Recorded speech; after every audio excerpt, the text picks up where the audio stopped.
Good afternoon, everyone. This is Nevin Gusak, your host at New Ideas, formerly the Politically Homeless podcast. With me is one of our many friends of our show. I guess we call you iCow Rich, or should Yeah. I call you Rich? Okay, iCow Rich. Either way, yeah.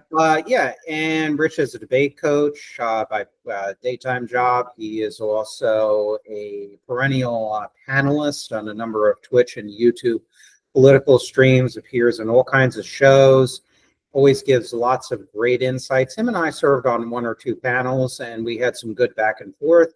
So I wanted to have continuing conversations with Rich to get his viewpoints and his views, I should say, on current events.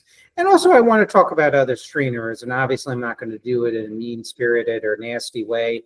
Talk about their ideas, the positives, negatives, maybe how they fit on this show. I've talked to a number of them. So we're going to be talking about Trump's big, beautiful bill. We're going to talk about Trump's policies towards China and Russia and other topics that Rich might want to bring up. So welcome back, Rich. How you doing today? Yeah, not bad. Not bad. Pretty good. Good. Thanks for joining us. Appreciate it. Got my handy dandy coffee. Do you have anything to drink there or no? Not right now, but I probably will at some point. Yeah. I generally do pour over, so it's a little bit of a production. Yeah, there you go. Yeah. Well, it's all good. Yeah. So, Rich, we're in a shitstorm here in the U.S., unfortunately. We have some interesting pro-labor populist Democrats running in various Democratic primaries, an independent in Iowa. You have Plattner in Maine. So we got some interesting things going. We got some Democrats winning state houses and some congressional seats. So you do have big election coming up in a couple of months. That's right. You also Virginia, have New Jersey. That's right. You also have the redistricting issue in Texas, of course. So we have a lot going on. And in California. And California, that's right, with Governor Newsom. So recently we had the brouhaha about the so-called big beautiful bill. I'm sure you've studied that. What is the good, the bad, the great, and the ugly in the bill? What's your take? Well, I mean, I guess the good of it is that the Senate kept some of the worst provisions from occurring. Probably, at least in terms of the long term, because I care a lot about climate change. The way that they rolled back a lot of the climate provisions from the prior administration, at least on its face, seems like a really big deal. But the reason I'm talking about this kind of good is because, a lot of the subsidies, a lot of the climate subsidies that were there were for wind and solar. And I feel like wind and solar are both mature at this point and might no longer need the subsidies. Like, I'm not sure that rolling those back is necessarily all that bad. Like, they were supposed to be temporary in the first place. They were supposed to just get them to, the what do you call it? The economic principle where you get big enough, you get all your benefits. I think it's big. I think it's I think wind is very immature and solar has gotten very inexpensive. They may no longer need the subsidies. What desperately did need the subsidies was batteries. And for some reason, those battery subsidies survived in the big, beautiful bill. So we still have 30% ITCs and PTCs for like big grid batteries. And so that's really what needed to survive in order for renewables to continue their growth in the United States. So I actually don't think we're going to see renewables die on the vine as a result of any of this stuff. Now, there are other things Trump's doing might be a little bit different, like he's canceling a bunch of government-sponsored like wind projects, some of which were 80% complete. And he just after we spent all that money on them, he's just not going to let them open up. That kind of stuff is like terrible. But at the same time, some future administration will resurrect those projects. I don't think those projects are going to stay dead. So I think that the climate stuff sort of survived. And I think that was good news on Build Back Better. I think probably part of the bad news is that he managed to do another massive cut that he's hoping to make up for the fact that we're not going to get much revenue from the rich anymore compared to what we were getting before, because he's got another tax cut for the rich in that bill. He's hoping to make up for it with tariffs. He's hoping to sort of restructure everything to where we actually pay for everything with tariffs, and maybe we don't need an income tax at all one day. That's kind of the strategy that he's going with. I'm not sure that the economy will be able to support that, especially after today's jobs report, but maybe we'll talk about that at some point. But I do think that that's probably part of the worst of it, is that deficits are going to increase even faster than they were before, even with extra income from tariffs, which we don't even know if we're going to get that income for much longer. We may have to actually pay all that income back because of recent court decisions. But yeah, those are probably, I think the climate stuff was potentially very, very important. And I think same thing with the tax cuts. But also there's a lot of regulations that they were able to get rid of because this is statutory and not just an executive order. Probably the most lasting. There's only 2 things Trump can do that's lasting. One of them is legislation. So that's why it's important, because executive orders can be reversed by the next president. And legislation, and then judges. And so that's what makes the big beautiful bill such a impactful thing compared to everything else Trump's doing. Yeah, very true. I mean, the concerns I have overall, we've seen these supply side tax cuts before. The first Trump administration, Reagan, from 1981 to 1986. To George W. Bush in the 2000s in his first term, I believe, as president. And, look, my slogan for taxes is very non-ideological: as low as possible, as high as needed. I reject, as a matter of principle, using taxation as a tool to despoil the rich because they're just rich. That ideologically being charged from the left and also from the right, I disagree with the more regressive programs like the flat tax. And the reality is these tax supply side or trickle down economics, whatever you want to call it, have not produced the jobs. In fact, I remember in the first Trump administration, Gary Cohn, who was then the head of the National Economic Council, I believe it was, one of the advisory bodies that helped shape economic policy, said to a big room of CEOs, how many of you guys are you going to create jobs if this tax cut passed? And only a couple of people raised their hands. So what happens is the way deregulation since the late 1970s has shaped our economy. Everything's all about boosting short-term quarterly reports for the shareholders, and particularly majority shareholders who own the majority of a stock in a company. And that's really a lot of where that came back, stock buybacks, which used to be illegal, as you know.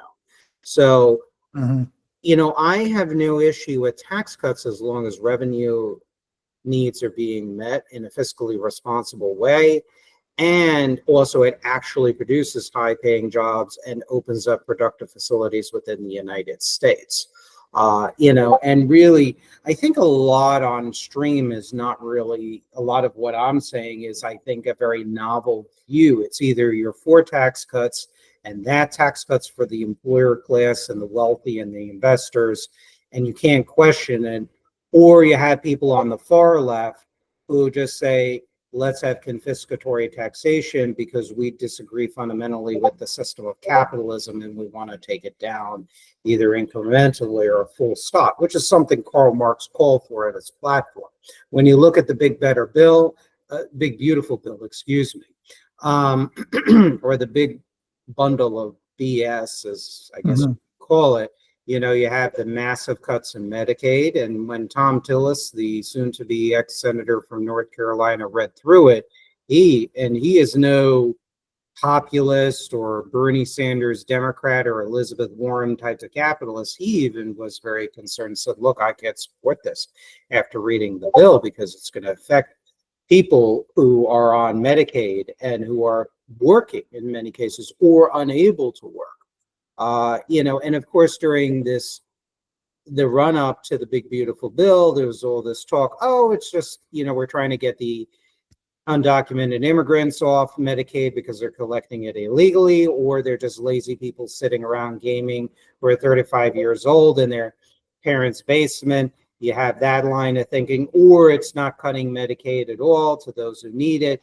And the problem is there's a trust issue with the proponents of supply side economics and corporate tax cuts for the rich, corporate friendly policies, because all their golden promises have never panned out. Why should we trust them? The other thing is a lot of this is donor driven too as well. When the first Tax Cut and Jobs Act, this was the first Trump administration, his first term was being debated and passed. You had Congressman Collins in Staten Island and New York and New York City. You had Lindsey Graham, senator from South Carolina, saying basically the donors, they flat out admitted, both of them, the wealthy donors are saying, you assholes better get this done. Otherwise, we're going to cut off funding to the Republican Party and everything else. They made some bold threats. You'd be surprised sometimes how brazen wealthy donors can be with their rhetoric and what is admitted. So when you look at the bigger picture, this is just basically a fraud that's going to affect a lot of vulnerable people. And it's just, this bill is a disaster, but it's a long line of disastrous economic policy. The other part is my concern, and this is where I sound very right-wingy in my views and alarmist, but look, I'm an anti-communist, as understood Marxism, Leninism, authoritarian brands of socialism and whatnot. You're going to get a lot of people that are very antagonized from capitalism. And we were talking about the jobs report recently. I mean, when you look at the news that's posted in the business press, for example, on X, which is where I get a lot of my news stories, because a lot of people post magazine and newspaper and journal articles. I mean, there are companies laying people off that are highly profitable in this so-called Trump golden age economy, where you have tech companies, service companies, all laying off people left and right, thousands of people. And yet this administration is giving the super wealthy even more money. And who's to say that they're going to create jobs? If anything, again, as we talked about, they're not going to create jobs. Many of them won't, I would argue, particularly publicly traded companies. They're doing everything they can to continue to artificially boost their stock price, which is not necessarily anything to do with the product or a specific service that they're selling. And that's my issue here. So a lot of people are going to, younger people and people at my age are going to get really pissed off and even more anti-capitalist. You have the assassination of the United Healthcare CEO, the gentleman's name escapes my mind, for Brian Thompson, I believe his name was.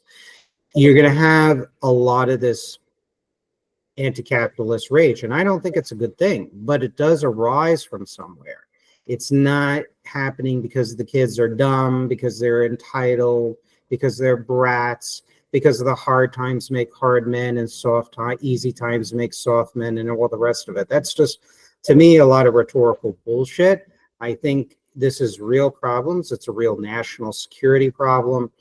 And, my concerns is are we going to learn before it's actually too late? So those are my concerns of the big beautiful bill, so-called, and overall Trump deregulation. Do you share similar concerns, or do you have additional points you wanted to make on the big beautiful bill? I mean, well, I guess, yeah. I mean, I guess I should add the other thing that I forgot was, because I just looked it up, that, oh, sorry, hold on a second. No problem. What happened? Something came up. Nuclear, geothermal, hydroelectric, and carbon capture, all included in the big beautiful bill, like extended. So that's good. And then one thing that was really weird to me, 2.5% tax credit for metallurgical coal. So they're actually subsidizing coal again, even more than they were before. So I thought that was strange. Yeah, I mean, I understand what you're saying about, I don't think a movement to end capitalism in the United States is a particularly big threat at the moment, even though people like it's in their rhetoric all the time. But I think probably, you also have people like Elizabeth Warren, who brands her and progressivism as a way of saving capitalism from itself. So like she doesn't want to end it. She just wants to make it so that it can continue into the future. And I think probably that's more sustainable than what we're seeing now coming out of the Trump administration, who doesn't really appear to be wanting to make anything sustainable, including capitalism. Yeah, and Warren is a very interesting case. I like Warren on a number of issues. She started out as an advocate for supply side economics. I don't know if you knew that or not. Yeah. And He was a Republican back in the day. What actually caused her to question things, and she describes as an extremely painful process because she was ideologically committed. She was very hardcore at one time, was when she was doing a study on bankruptcy, and she came in with the idea, with the sort of prejudice idea, was through individual fiscal irresponsibility by consumers. And actually, when she did the study and studied the records and all the information, she was shocked. I think as she described it, it shook her to her core. That holy shit, I didn't realize this. And she had her faith shaken. But she never repudiated capitalism. I identify more with Elizabeth Warren's brand of capitalism. Even Bernie Sanders, he's the kind of guy I sleep with one eye open, but even him, if we were to take it as sincere, he has moved from a very far left socialist rhetoric by after 1990 to a more capitalistic view. Now, the Marxist-Leninists genuinely hate both of them. They feel that they're bourgeois sellouts, that they're capitalists, that they both capitulate to imperialist foreign policy. That's what they actually say. Sure. Even the DSA, even though DSA has relations and penetrates Bernie Sanders' campaign, Maria Svart, who is, I think she's still the chairwoman of DSA, has said that really, in so many words, Bernie Sanders is really not one of us, So there's, I think they all use each other, if you will, But yeah, this is where I'm concerned about a movement for anti-capitalism. Is it going to happen like tomorrow, right now? Of course not. I don't want to overstate it, but I think it's a gradual process that's been occurring because the type of mentality that's behind a lot of the financialized form of capitalism was described by Sam Polk in a tell-all article for the New York Times some years ago. And he was a former hedge fund trader. He did very, very well for himself in Wall Street in New York City. And he described him and his colleagues as giant fireballs of greed. And he described the hubris, the ability of them to basically boss around mayors in New York City, senators, basically eating out of their hands, essentially. And when you have that type of unrestrained power, hubris, greed, corporate psychopathy, it's not my term, there's actually studies done by that, and you allow folks like that to just run rampant and out of control, it's a recipe for disaster. And I would argue that the enemies of capitalism are very well aware of that. Karl Marx talked about in the Communist Manifesto that the bourgeoisie contains its own gravediggers. So it's not going to happen tomorrow, at least I hope not. But if it's not stopped and reversed, and look, I have libertarianish strands to my capitalism too as well. My ideology, for those of you who are joining us, is very syncretic. But with that stated, if something is not done about this, it might not be tomorrow, but the whole edifice could just collapse, and then there's no bag of tricks that could be basically used or deployed to save the system. And this is something I'm so hyper autistic about because I see the trends. Russia was a country of 91 million people in 1917. You had 200,000 Bolsheviks. Russia on paper had a very powerful military. It was a growing industrialized country. It was maturing since the 1860s. And look what happened. There was an unpopular war, World War One.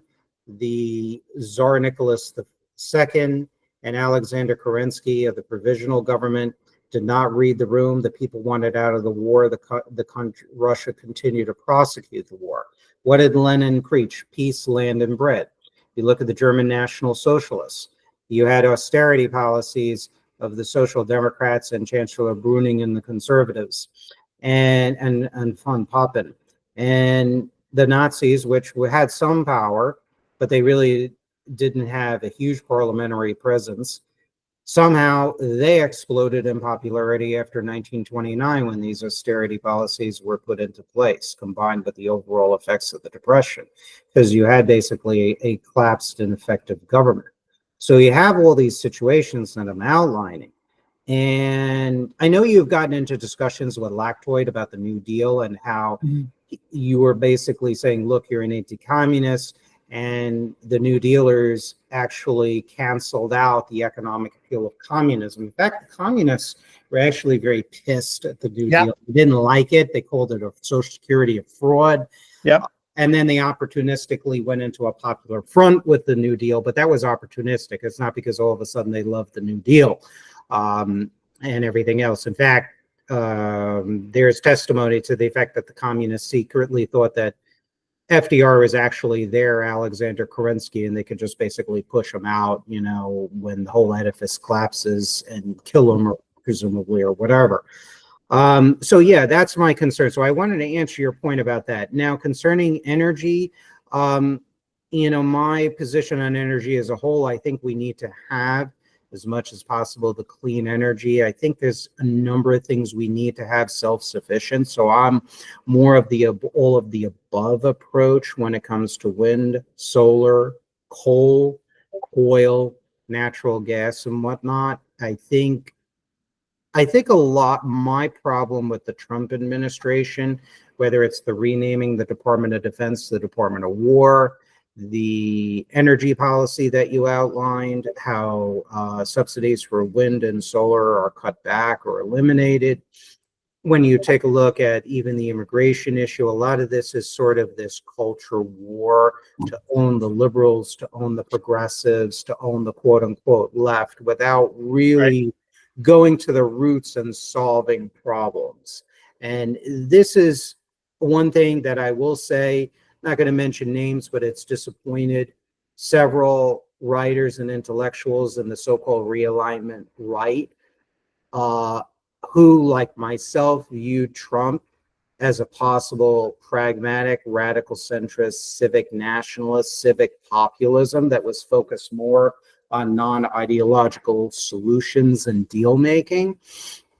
And one of the tragedies of Trump is whether he was sincere in his prior beliefs before his first administration or not. It's how really a lot of bad actors in the political right had exploited him, including a number of his enemies like Mark Levin, Glenn Beck, and others who viewed him as this dangerous common sense statist, to quote Jonah Goldberg.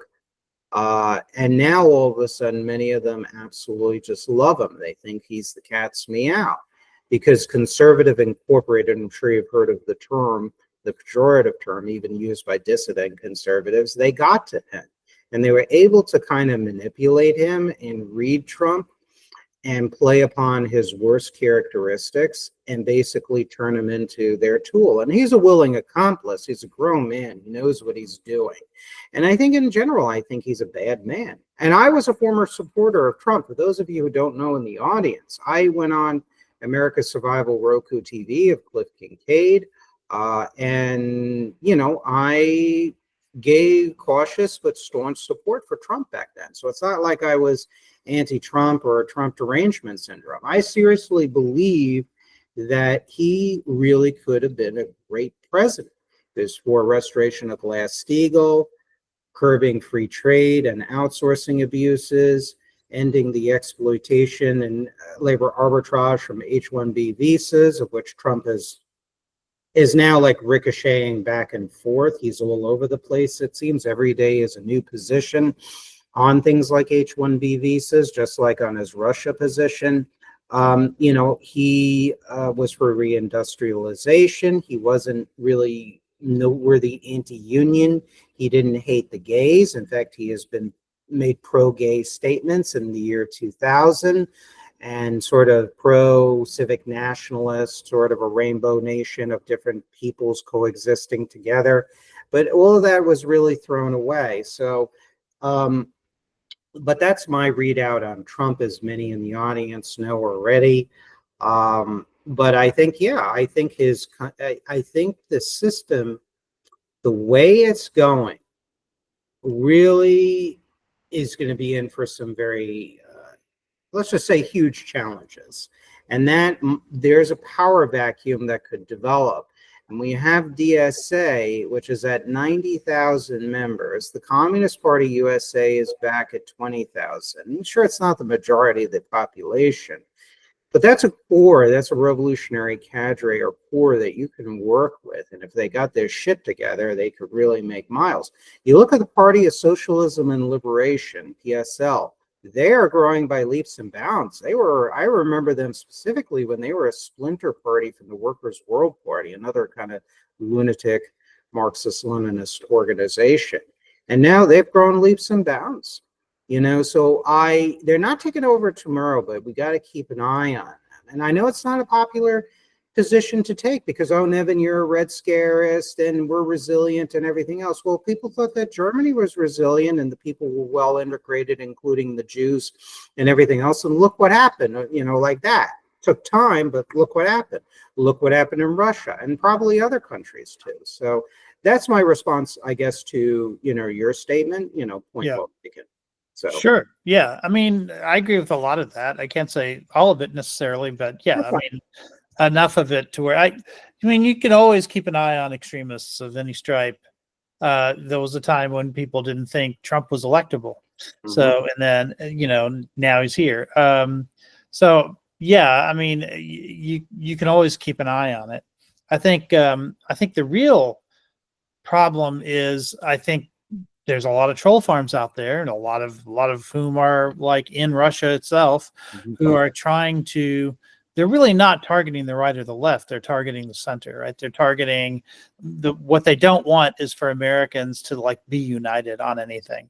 Yes. And so they're, in 2016, a lot of people don't realize. A lot of people know that they backed Trump. A lot of what they don't seem to remember is that they also backed Jill Stein and Bernie. So that's had their bases covered. They were backing the furthest left Democrat that they could find, the furthest right Republican they could find, and then Jill Stein, who was outside of the system. They kind of had their bases covered. I don't think they thought they would get any of those three in. I think they were pleasantly surprised when Trump won as a result. But yeah, the real goal is to keep us from coming together in the center, and talking to each other and persuading each other and coalescing around ideas. So, I can understand, because Trump's rhetoric was going all over the place. I can understand why you might be hopeful that he would bring back Glass-Steagall, or that he would create a sort of a. I'm not anti-tariff at all. I'm against this absolutist approach to tariffs.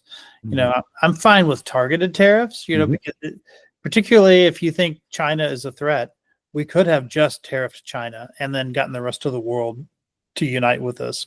And there is a certain impetus for other countries to unite with the United States, even when Trump is in.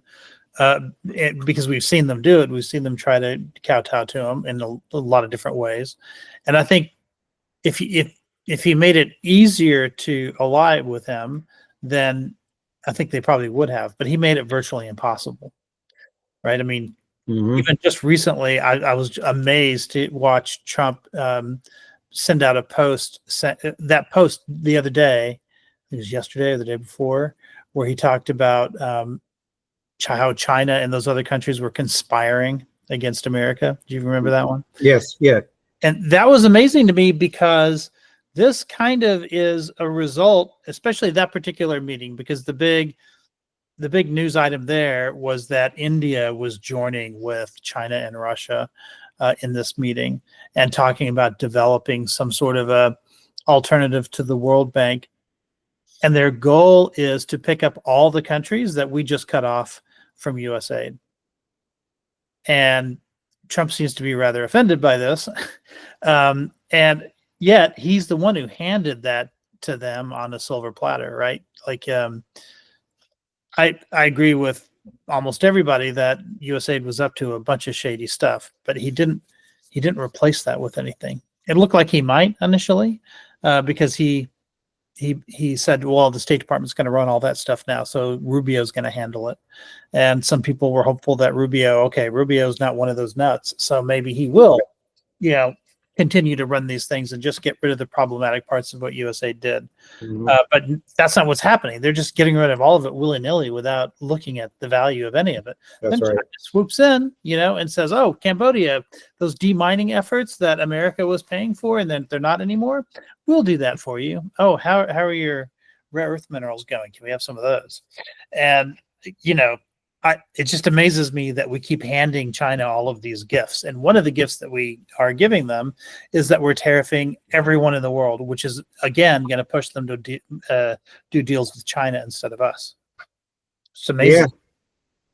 Yeah. No, I definitely understand where you're coming from with that, with the line of thinking over there and that analysis. Trump is all over the place, and that represents we don't know fully what's going on within the administration, but I'm convinced there's obviously factionalism. One of my guests, Jeff Nyquist, he's a geopolitical analyst and writer, and he has done some work or been on some conference calls with some people in the administration, and he's talked about on the show how there's a lot of split views on Russia, China, the nature of relations between Russia and China. Now, India was one of the many countries, and this was well before Trump came on the scene, that violated the sanctions. Reliant Energy or Reliant Industries was one of the major Indian corporations that bought Russian oil. Other countries in Asia and Turkey, which I would argue is not particularly a friend of the United States, or a good one at least, as well as the United Arab Emirates and India and some other countries in Asia that have violated the sanctions and engaged in very, very heavy sanctions busting. And, I do agree with Trump, and particularly Peter Navarro has posted on X, who basically has been really calling that out. I agree with that. I think what needs to happen, though, in the long haul, you can't go 0 to 60 with the tariffs. And the problem is Trump is even charging higher rates on allied and neutral countries than he is on China. And he's thinking there is definitely consideration as part of the deals on Ukraine to partially or fully lift sanctions on Russia. My problem is when the United States under President Obama and Secretary of State Hillary Clinton push with a lot of Republican support and a lot of Democratic support for permanent normal trade relations with Russia in 2012. That didn't make Russia a friend. Engagement, and this is the problem I have with the real. Keep talking. I'll be right back. Yeah, no problem. I got to find something. Anyways, I got to read. So okay. Yeah, I can still hear you. Yeah. Okay. So anyway, so I'll continue to talk here. When that happened, the United States also under President Obama signed the New START Treaty to limit nuclear weapons. The Russians continue to cheat, just like they cheated on the INF Treaty negotiated between Reagan and Gorbachev in 1987, as well as the original START Treaty, chemical biological warfare treaties, and things of that nature. There's a lot of cheating by the Russians on that side. Doesn't mean I hate the Russian people or anything or question them. It's more the government that I'm very. No, they're victims of Putin too. Yeah. And Putin, and also Yeltsin, to be honest with you. Yeltsin wasn't this wonderful Democrat who all of a sudden became a friend of the United States. Right. I would argue at least. So when you take he was very corrupt. He was pro-Western and corrupt. Yeah, but and even then, Russia continued mysteriously to build up its military by leaps and bounds under Yeltsin, even though there were severe economic problems. The privatization was stage managed by the Communist Party of the Soviet Union years before, which indicates, something weird and deceptive going on.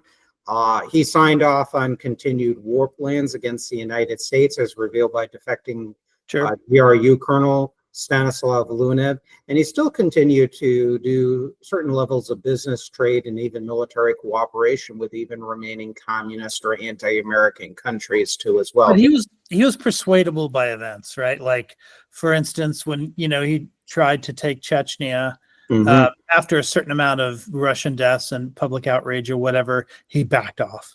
Right. Whereas then Putin comes in and he re-enters, and nothing was going to dissuade him. In fact, that's explains what he's doing in Ukraine right now too.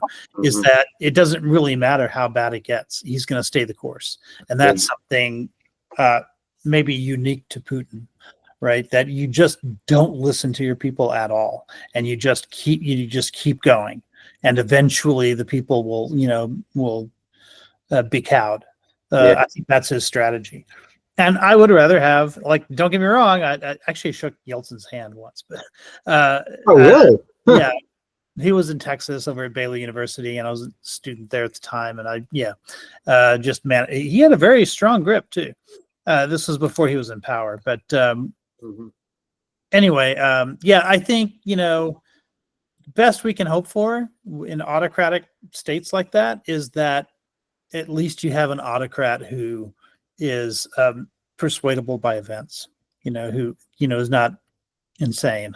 I think that's got to be the difference. So yes, I mean, I would never paint Yeltsin in a positive light. Just better than Putin. Yeah, and I want to get back to you. I think you're spot on about Russian strategy, and I wanted to read you. This is in one of my Substack papers, so I'm going to read this quote. There's a whole bunch of quotes. I don't know if you've had a chance to read or glance at some of my Substacks articles and papers. In an interview in 2023, Nikolai Patrushev, the Secretary of Russia's Security Council and former head of the FSB, the Federal Security Service's domestic intelligence in Russia, predicted, quote, ordinary citizens won't lift a finger to preserve America's unity, knowing they mean nothing to their own government. The U.S. authorities, without understanding the consequences, are destroying themselves step by step. And there's a lot of evidence to show that the Russians are encouraging that. They're backing groups on the right and the left opportunistically. They're using troll farms, they're using more traditional forms of political cooperation and perhaps funding to stoke the political extremes in their country. And they're studying really our weaknesses. It's not to say that Russia is 100 feet tall or we're 10 feet short, but they have a lot more strengths than I think we'd like to appreciate. And I think they have a better understanding of our weaknesses of society. And I am convinced that they have multiple strategies and multiple plans over the decades. They react to what used to be called by the Soviets the correlation of forces in the world and the geopolitical scene. And what they're waiting for is basically they see that our country is badly divided on politics, increasingly on race in some ways, but especially politics. And they also see the class polarization in the United States, extreme class polarization and disenchantment. And they're waiting for us to potentially just have an economic collapse. And they're exacerbating. I mean, the Prigozhin documents, this is years ago, they revealed that allegedly the Russians were backing Trump because they would argue that his presidency would create social disorder in the United States. And of course, we see Trump too. And whether you would argue he's a Russian agent or influence agent or backed by Russia, he is actually not strengthening the country, but the economic policies at least are weakening, and some of the geopolitical policies. Now, regarding tariffs, so I agree with you 100%. That is indeed Russian strategy. They talk about open civil war. They're eagerly awaiting this. Novosti News Services a few years ago said the next presidential election could lead to a definitive split in American society and a new civil war. The Russian media source Gazeta claimed in Harvard they are predicting war within the United States. So a lot of these things, I mean, look, I don't like what they're saying. My goals, our goals are diametrically opposed to what Russia and China want for their new political order for the world. And they've spoken openly for years and years and years about that. It's nothing new.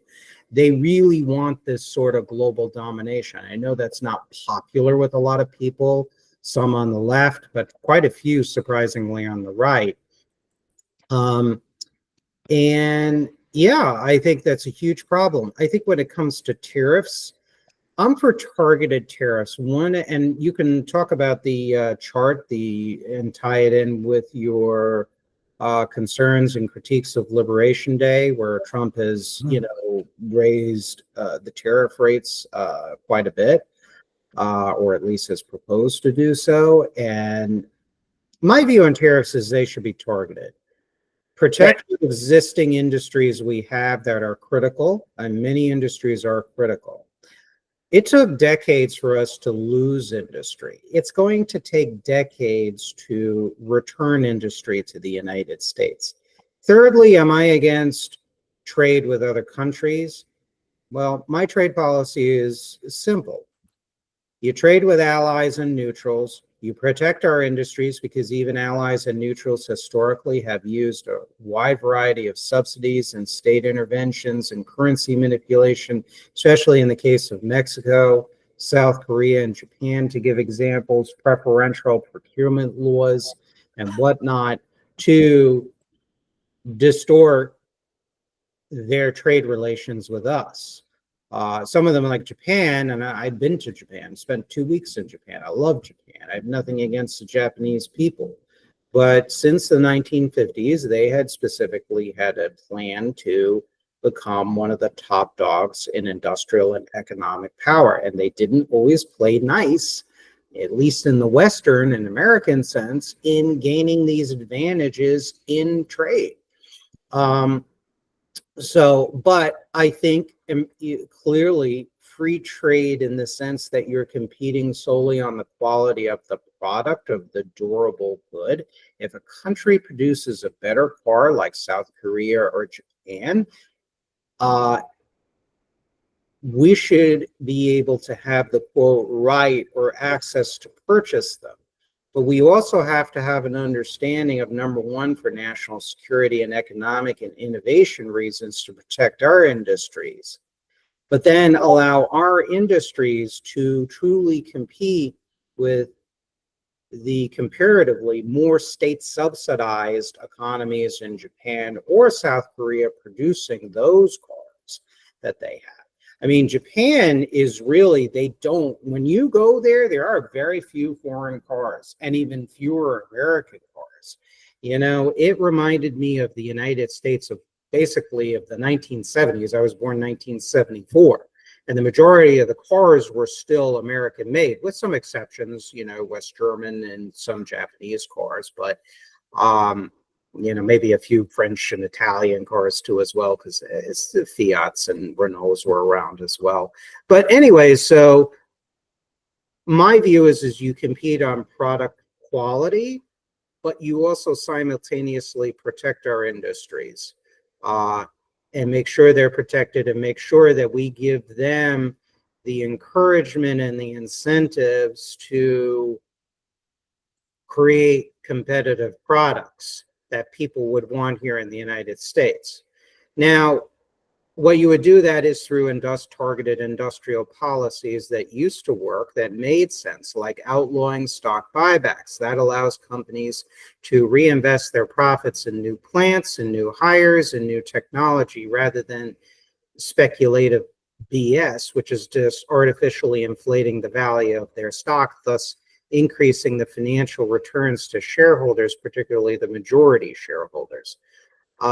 Number two, I would go for, it's not like I like a big government per se. I'm just doing this because you want your country to succeed and survive and re-innovate. Number two, to develop your human capital base, what I would do is do tuition-free education majors, STEM, trade schools, medicine, chemistry, physics, computer science, welding, carpentry, things that will recreate a human capital pool that will then stem innovation, that will be capable of producing innovative products and services. Thirdly, what I would do in an Alexander Hamilton style or Herbert Hoover style is create or either nationalize the Federal Reserve and make it kind of like the old Reconstruction Finance Corporation that Herbert Hoover developed, or Hamilton wanted a more nationalized central bank to disperse credits that would give credits in a very accountable way to new entrepreneurs to literally redevelop either basically long dormant industries. And they would basically give loans or grants to these entrepreneurs to restart industries. Now can we do it? Sure. We bailed out Wall Street, and really the little guys like us really didn't see much. And I think it had to be at least $1 trillion between George W. Bush and President Obama that was put in there. So we could certainly do that for a productive economy.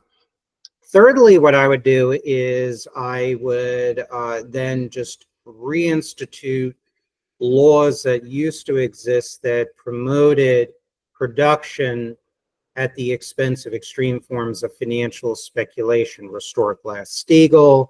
I would take a look and reverse like things like Commodities Futures Modernization Act. All of these policies that created what has been termed paper entrepreneurship or casino capitalism, hedge funds, private equity, I would make illegal. I would erase a lot of that over time. I'm not going to do this. The problem with Trump is that, like with his tariffs, for example, I'm not going to do things 0 to 60 because that's going to put such a shock to an economy. It's like, okay, let's say I'm on drugs, Rich. Are you going to do cold turkey and I'm going to go like that and it's going to screw up my head or not? No, you're going to wean your body off of the drugs until you get to a point where you're healthy, as opposed to doing a shock to the system. It's not like I'm attached to big government, but I just see us as in an emergency situation over time where eventually it's going to bite us in the ass. So that's my view on Trump. You need to have a holistic policy. You need to, as a mature politician, you need to have weekly press conferences and sell it to the American people. Tell them why you're doing this and educate the people. And I would instruct the appropriate cabinet secretaries and undersecretaries to do the same thing. And there's a lot more I can go on, and I know I'm talking, but the problem is a lot of these issues are so complicated, and they've been allowed to, a lot of these problems and challenges have been allowed to fester because of bad policy, that now here we are. So I don't know if there's anything you want to add. Do I make sense? Because I think Trump is just totally screwing up. It's all this impulsive culture war trolling bullshit. And it's just, it's bad. It's just well, that's what got him in, right? I mean, he won twice doing that. So I think he's loath to give it up now. That's the problem. The culture war stuff.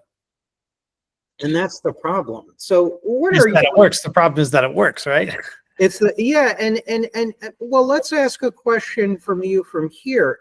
Mm-hmm. Do you think this country could change? Do you think we could wean off this culture of infotainment combined with this hyper-capitalist type of politics, even in the streaming community, as well as also this idea of trolling and not having rational discussions and just these sort of unpragmatic views and dogmatism and just everything about ideology, this circus of distractions? I mean, do you see this country moving beyond that? I mean, I honestly, I don't, but I like to think that it's possible to get beyond it, right? Because it's not particularly productive to just like say, woe is me, and then say it's impossible. I don't want to say it's impossible. I think it's unlikely at this point. I think it's tied to America's very understandable ideas of freedom, right? But we tend to see, the First Amendment, freedom of speech, as being like critically important. And it's difficult to imagine being able to regulate this stuff without, violating the First Amendment, at least in the eyes of some. So and I also think there's a lot of conservatives in the courts right now who subscribe to these perspectives, and so I think it'll be difficult to pass anything that's going to, pass court muster. I think all of that's difficult, but we've accomplished it in the past. Like, Yes. I think the FCC was managed the way news was distributed for like half a century under broadcast television and things like that. It just doesn't have authority over the media of exchange of information exchange that we have today. Most it first popped up with cable. They couldn't regulate cable, and then everything went online. They couldn't regulate that, and now social media is such a big thing. I think it at this point it matters who controls social media companies, and that amazes me. That people who own these companies, they essentially own utilities, but they're not being regulated like a utility. There's no real competition for Twitter. We know there are alternatives like Blue Sky and other places like that, but once you have a critical mass of users on a platform, it's very difficult for anybody to compete with that. So we've got to be able to, I had certain hopes for Trump too. I never voted for him. I never wanted him in. I thought he was super dangerous and everything else. But I did think that there might be some silver linings. And one of those silver linings might have been that he would start to break up monopolies. Yes. Because he talked like he might be able to do something like that. And he hates a lot of media companies who have monopolies just because, they're against him and they're on the left. But if he were to break up CBS or ABC or some places like that, then that would create the precedent so that the next president could break up like News Corp or something. You could, and you would start to get this application of the rule like just sort of everywhere. And I thought maybe he'd be the guy to do that, and he isn't. But I'm hoping that somebody at some point will. Because it seems to me that these social media companies have way too much power. I mean, if you doubted that before, after the 2024 election, when Musk essentially bought that election for Trump, don't get me wrong, it would have been way too close of an election anyway. So I don't think it would be much of a fix if that hadn't happened. Something else would have happened that was bad. But yeah, what we're seeing is that a lot of this is cemented by these social media companies, and I don't want to be at their, like, I'd rather that the forces sort of be beyond anybody's control,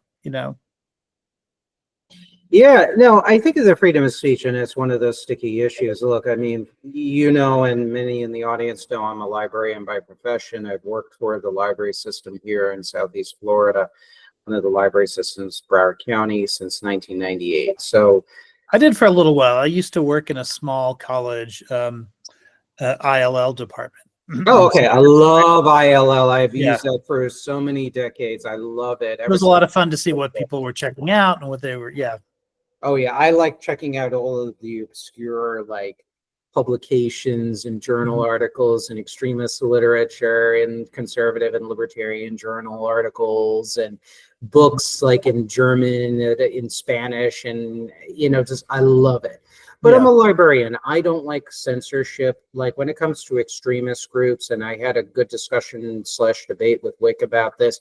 I really like to monitor extremists, but just because I disagree with you doesn't mean I want to suppress your speech. There are ways to control groups and ideas, totalitarian or authoritarian-minded groups that have ties with foreign powers.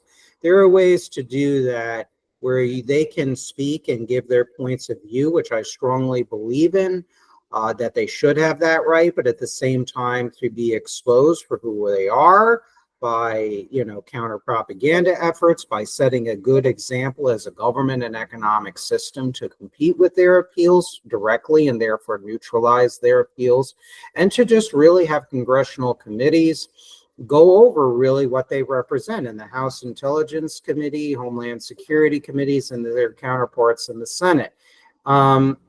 And then, have the administration educate people too as well on that, because the best antidote for extremism in part is sunshine and counter education or counter propaganda efforts. I do not like censorship. It's just not. You're an educator. You just said you have library experience. It's just not something comfortable doing.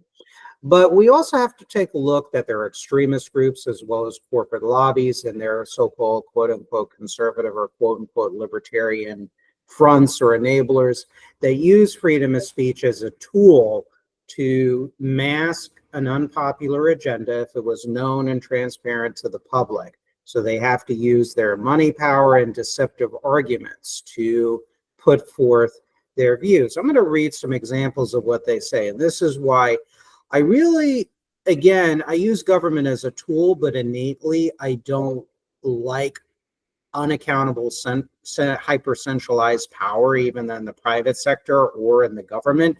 But you also have to look at the intentions of the said government or political group or government itself or private sector organizations or actors. You have to look at their intentions. You can't necessarily assume good or evil because somebody is a millionaire or billionaire, or because they represent the federal government, or because a group is left wing or right wing.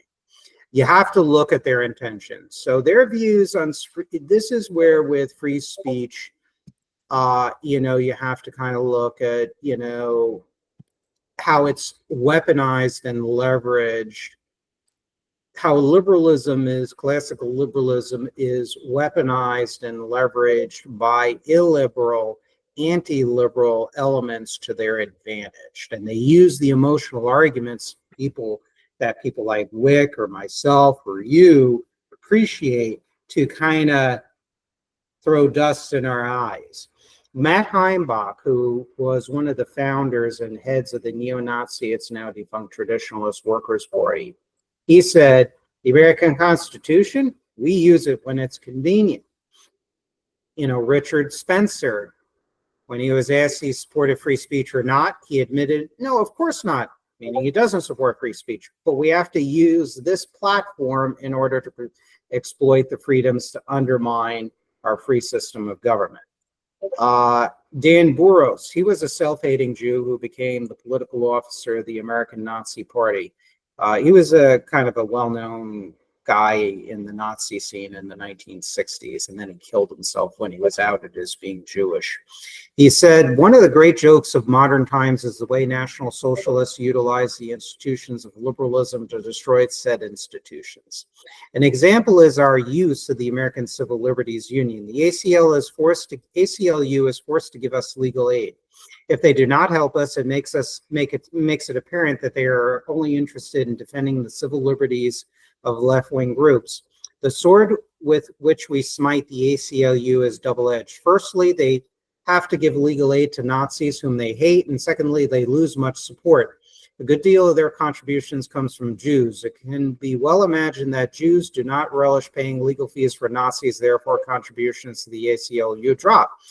If you remember the National Lawyers Guild, they were a Communist Party USA front, and they still exist. They still are entrenched in the far left scene of the legal community.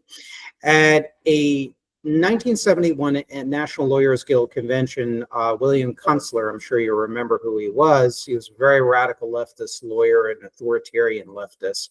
He proclaimed, I am a double agent. I am using the system to bring down the system. And 4 years later, he admitted that the purpose of his legal work was to keep the revolutionaries functioning. Arthur Kanoy, who was a University of Law, Rutgers University law school professor, he was a prominent member of the NLG, the National Lawyers Guild. He argued that the role of the radical lawyer was to weaken the legal system's ability to function effectively against subversives who sought to overthrow the capitalist system. The future National Lawyers Guild President Paul Harris quoted Lenin when he stated his belief that a successful revolution required, quote, a legal struggle to exist alongside illegal militant revolutionary activity. And Doris Bryn Walker, the president of the NLG from 1970 to 1971, she argued that, quote, bourgeois democratic rights were valued as a tool to insulate the coming, quote, Second American Revolution from government repression. And in fact, the ACLU founder, he eventually renounced communism. Roger Baldwin, he was the director of the National Civil Liberties Bureau before it became the ACLU. He counseled deception. He said, do steer away from making it look like a socialist enterprise. Too many people have gotten the idea that it is 9/10 a socialist movement. We want also to look like patriots in everything we do. We want to get a lot of flags, talk a good deal about the Constitution and what our forefathers wanted to make of this country, and to show that we are really the folks that really stand for the spirit of our institutions. Now, I'm not going to read all the conservative stuff, but, you know, FDR said, and I'll conclude with a quote from Justice Robert Jackson, FDR said, these economic royalists complain that we seek to overthrow the institutions of America. What they really complain of is that we seek to take away their power.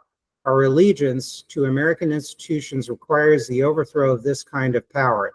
In vain, they seek to hide behind the flag and the Constitution. In their blindness, they forget what the flag and Constitution stand for. Now, as always, they stand for democracy, not tyranny, for freedom, not subjection, and against a dictatorship by mob rule and the overprivileged alike, which is Roosevelt was portraying himself in the last sentence and his administration as a midpoint. And where I subscribe to is what Justice Robert Jackson, who was one of the chief justices at the Nuremberg war tribunals, or crimes tribunals. And he said the choice is not between order and liberty. It is between liberty and order and anarchy without either. There is danger that if the court does not temper its doctrinaire logic with a little practical wisdom, it will convert the Constitutional Bill of Rights into a suicide pact. And I think we can't argue rights purely from an abstract conception. We actually have to look at how the world actually operates, and power dynamics, and political deception. And, you know, there might be some people that don't like that I read a lot of these quotes, but I think there's not a lot of streamers out there that brings this much granular arguments to the cases that we're making, that we love free speech. I want more speech. But we also have to recognize the fine line between political manipulation, political subterfuge, deceiving the public by using powerful tools, especially money or organizations or, you know, clever manipulations to advance an agenda. If people really knew what it was about, most people would reject. Am I crazy to think that? Am I unreasonable in my points? Is there something I'm missing here, or what are your thoughts? And what political tradition am I coming from reading all this to you? Yeah, I mean, I think it's less philosophically, I don't think it's philosophically wrong. I think the issue is, what are the mechanisms by which we can accomplish something like that? Like, we need to get better. Maybe it's AI that can do it, but we need to get better at identifying, you know, the bots and filtering them out of a system so that we can protect the First Amendment by allowing real people to be able to speak their minds and not have themselves artificially inflated by bots or algorithms or other things. And I think one of the things we have to do is, I just don't think a single individual ought to be able to own a massive social media company. I agree. I think that needs to be, you know, if it's owned by, you know, an indefinite number of shareholders, you know, numbered in the hundreds of thousands or more, then you can't really get the kind of manipulation that we can get now, because you don't, you know, you have to persuade basically the people to make any given decision that you want to make. And I think that's number one, is we shouldn't allow that kind of private ownership. Mm-hmm.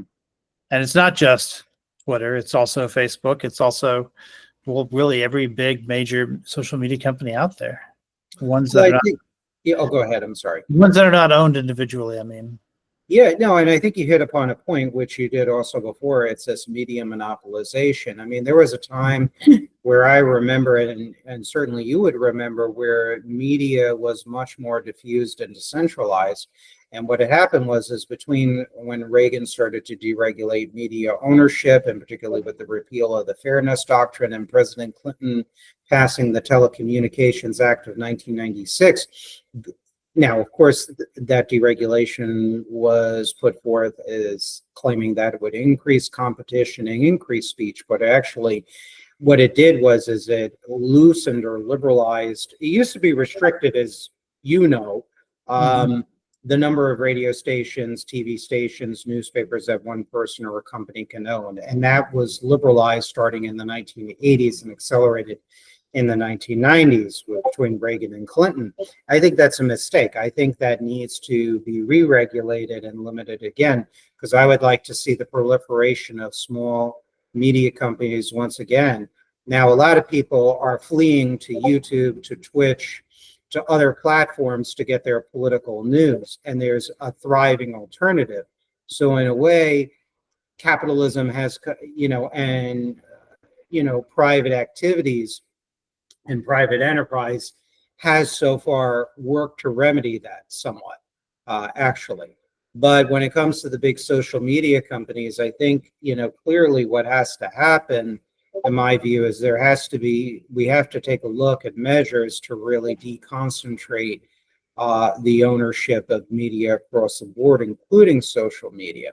And what I would do is simply, as president and with my national security team, similar to what Roosevelt would do with the fireside chats, Ronald Reagan did some good work with public diplomacy efforts, is hold press conferences and really have a concentrated campaign to expose Russian disinformation operation, Chinese disinformation operations.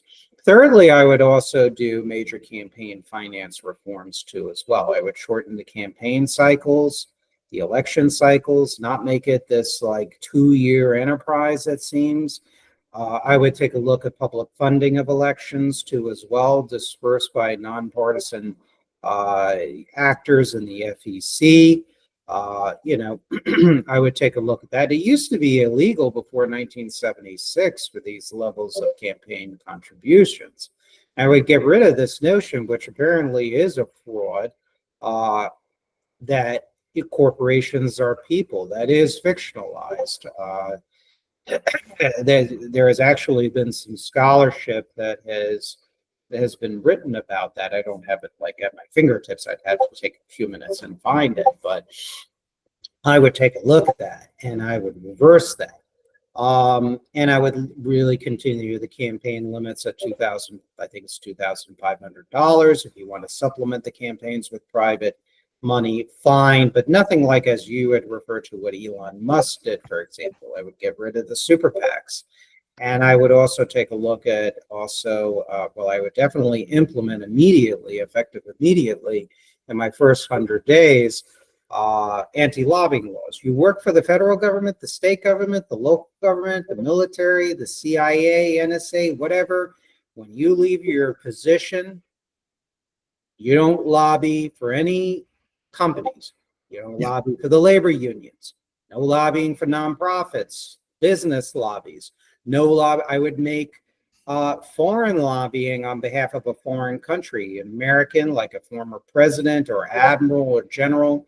If you want to lobby for a foreign country, that's illegal. That's what their diplomats and trade missions and counselors and whatnot in this country is for. I mean, if you want to work for a foreign company, an assembly line, or as a consultant or a banker or whatever for some Japanese bank, and you want to have a paying job for that, that's a different story. That's your job. But if you want to advocate for these countries or foreign companies' interests, that would not be allowed. And that's the problem. Oh, well, it's free speech, free speech. Well, first of all, these are foreign entities. Their interests may not be identical fully with American interests. And foreign entities don't have First Amendment rights anyway. That's exactly. Yeah. Some people like to argue that. Now, would I get rid of lobbying? Now, this might shock people and upset some of the No, populists. that's guaranteed First Amendment activity. That's yeah, we have a right to redress from our government. Like There you go. You cannot get rid of lobbying. Right. You can limit the amount of money maybe that's involved in the process. I think that'd probably be a good idea. Everyone should get to lobby. You hammered the nail right on the head. It's exactly as I say. It's a First Amendment issue. There's also the constitutional right. You use the exact words, the redress of grievances. Yeah. So I would keep that. Now, a lot of populists might get pissed at me for saying that, but that is a constitutional right. And that's where, as you peel away the onion, there's a lot of nuances that people, I want to get rid of lobby. Fuck the lobbyists. Or let, the corruption rampant because it's free speech. No, you got to you got to put yourself in the shoes of all the actors and say, okay, it's a legitimate point. Match it up with our political traditions, our legal traditions that are legitimate and everything else. Because the fact of the matter is the business lobby might have a better argument than the labor union on a particular policy issue or vice versa. And people and organizations, whether labor, business, consumer, they should be able to have the equal, I don't know if the word I'm thinking is access or opportunity, but they should be able to go into a congressman's or a senator's office and fight like hell with their arguments, with their facts on why their complaints or their policy recommendations are better or the best. And then the congressman or senator doesn't feel the pressure that, oh my God, if I vote my conscience or I support this policy, then this lobby or business or labor union is going to fund my primary opponent and that's it. And oh my God, and everything else. They should have their weight lifted from their shoulders to do that. And that's where my anti-corruption measures come in. But when it comes to argumentation, again, it's a free speech issue. And, congressmen is not going to know everything. They have their staff. They should also listen to the constituents in their nation as well as their community as part of their responsibility.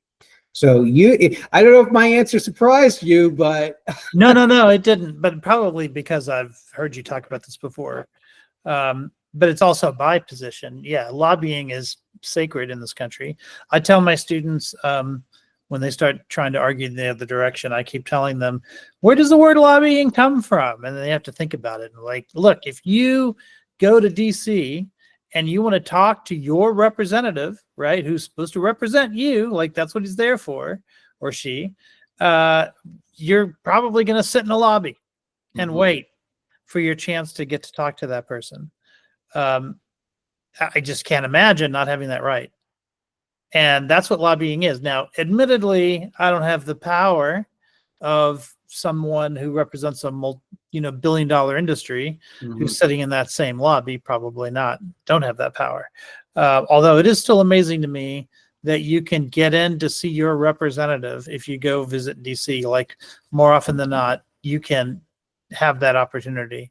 Like you would think, I would have assumed by now that would have become impossible, but it's actually, you can, and you can even have lunch with them. And sometimes you can even get in to see your senator, although that's less doable than your representative. Doesn't mean they'll listen to you, but you can have that meeting, and that's one of the benefits of the First Amendment, I think. Yeah. So and I'm glad you say that, because I think some of this gets the granular details really get lost in, again, the heated arguments. I was for McCain-Feingold. Don't get me wrong. Like there's limits. Yeah, I'm for limits too. But again, I'm not for abolishing, because these are forces in civil society and everybody should have a seat at the table. The problem is the concentration of power in one interest groups. Look, I'm not for labor unions dominating to the detriment of business and vice versa. I like to have a balance, a sort of referee, a mild referee system, if you will. Now, moving on to Trump's policy towards Russia and China. Keep asking your question. I'll be back in 2 seconds. Yeah, sure, no problem. I can hear you. Yeah. What is your take on Trump's administration's handling of Russia, of China, of Venezuela, Iran, and other adversaries of the United States? It seems like it's like a ricocheting bullet. It's all over the place. It's like 1 minute he's upset with Vladimir Putin, as you referenced to me in our conversation, that Trump, in our conversation earlier, that, he was quite correct in saying that China and Russia and other allies of theirs are North Korea, India. Yeah, they're all conspiring against the United States, which, believe me, they've been doing for decades before Trump even entered on the scene, even before his first administration. But other days he's for pushing for Ukraine to cede territory to Russia, whether you agree with that or not, and lifting or moderating the sanctions on Russia. It's the same also with China too, as well, where he's increased the tariffs on our Western European allies and has lower tariffs on China. There's, all kinds of things. There's a big fight about the NVIDIA too, as well, and its ties with China.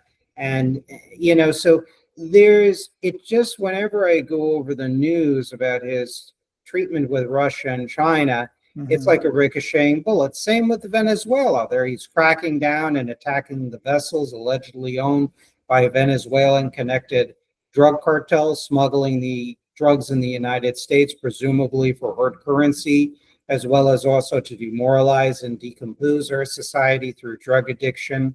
On the other hand, and this is something that his ally Laura Loomer supported, sanction waivers for Venezuelan oil imports into the United States on a limited basis. So again, it's these contradictions, which it's not just unique for the Trump administration, it's unique for Biden as well as their predecessors. What is your readout on his policies towards our adversaries? I think he was expecting, I'll tell you what, okay, so we'll start with tariffs. Like, I remember 90 deals in 90 days. I think it's been, I don't know, maybe twice that many days now. Like, it's been at least 150 days since then, since we were promised 90 deals in 90 days. And I think what he thought was going to happen was that our allies, the people who are closest to us, would make deals with us. And so he could ratchet back those and then maybe slowly pivot to targeted tariffs to China, because he thought the rest of the world would sort of cave. And then we could like get them to join in on our tariffs and stuff like that. Well, that didn't happen, right? We've had maybe 3 deals in 90 days, and actually not even that, because like the EU deal is a framework of a deal. We don't really have a deal. We actually don't have anything that's been ratified by the Senate at all with any of those countries. So it's 0 deals in 90 days, but we have maybe 3 frameworks. Like, we have a framework with the UK, we have it with the EU, and I think, what was the other one where we had one? I can't remember. Some small country. But none of those are actually deals that have actually occurred. And also, every time Trump says what the details of that framework is going to be, those countries come out and say, no, that's not the deal we made, especially the ones where they say, oh, he's going to invest $90 billion back in the United States, or that kind of stuff. That it never happens. And so, like, in order to keep the worst impacts of the tariffs from like really biting us in the butt, he can't really tariff China that much, because we have so much volume of goods from China. Maybe if we had targeted our tariffs just to China, honestly, I think it should be more targeted than that. I think it should be targeted to certain industries.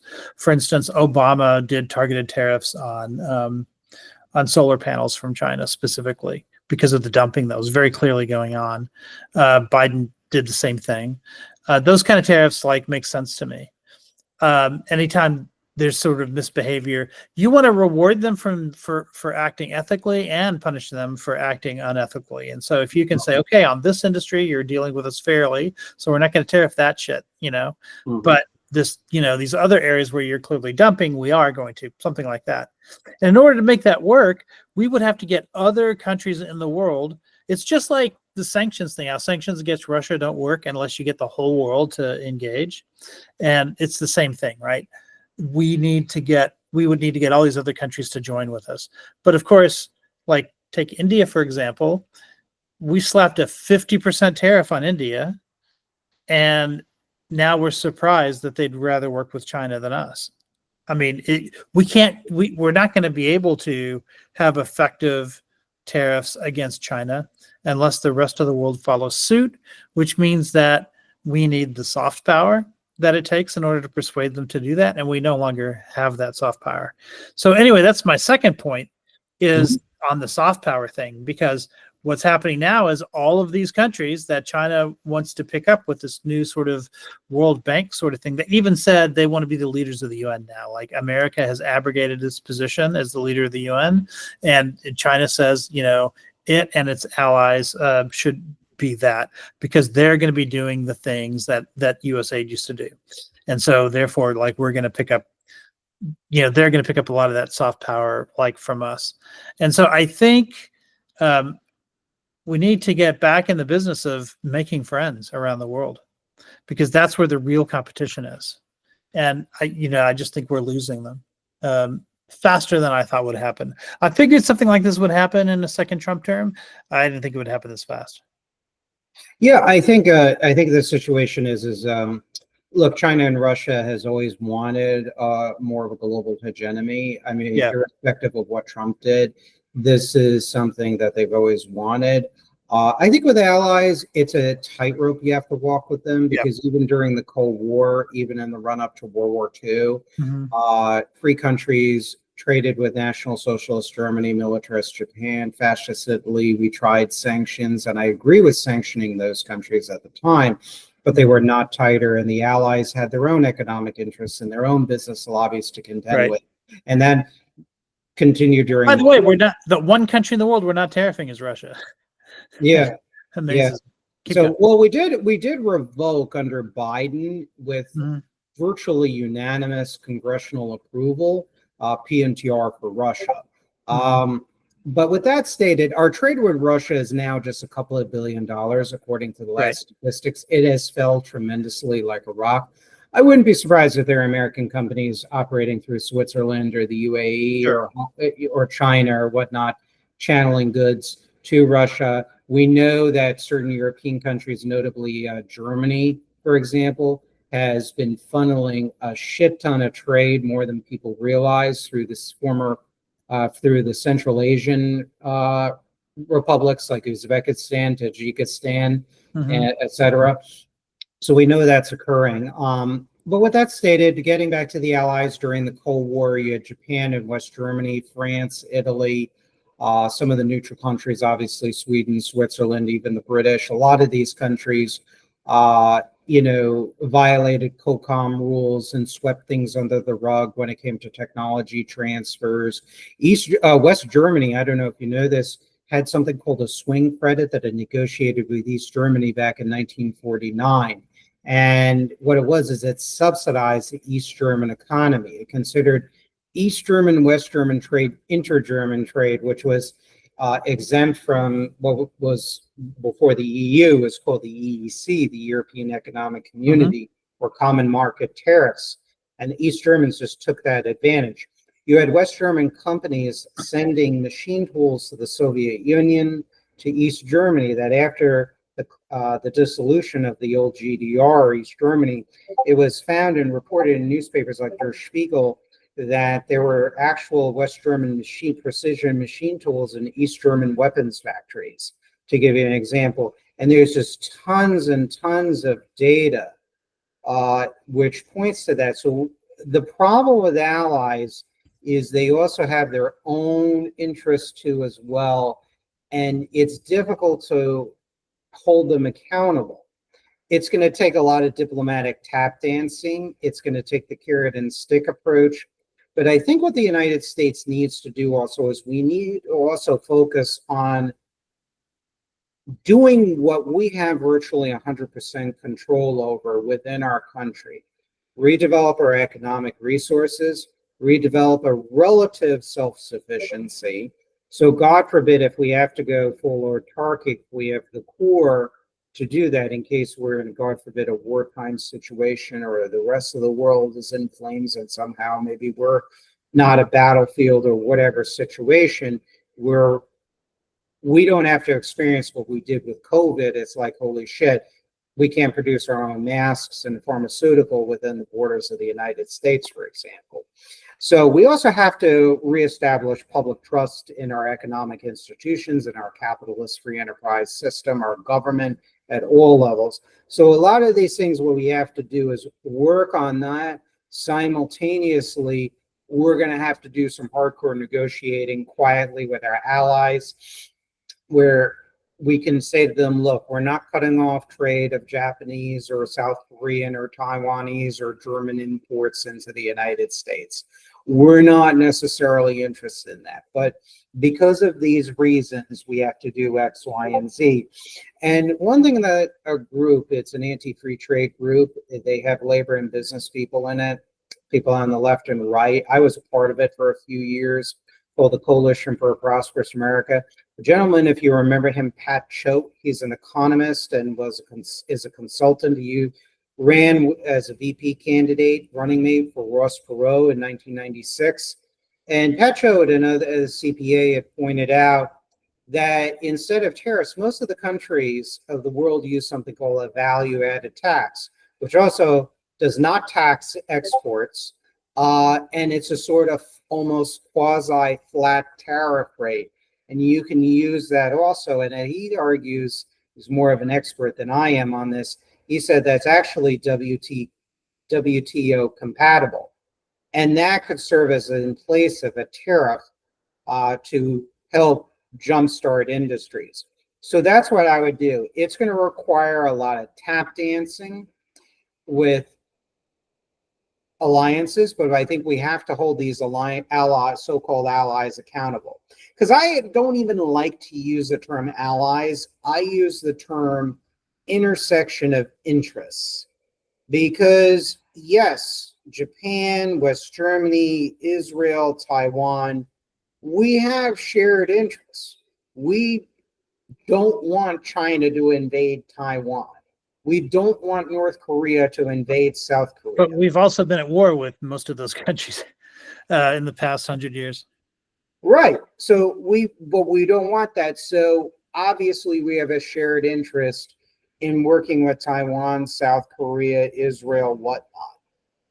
But we also can't have illusions either that they don't do things that undermine not only their own interests, but also our interests here in the United States, our national security interests.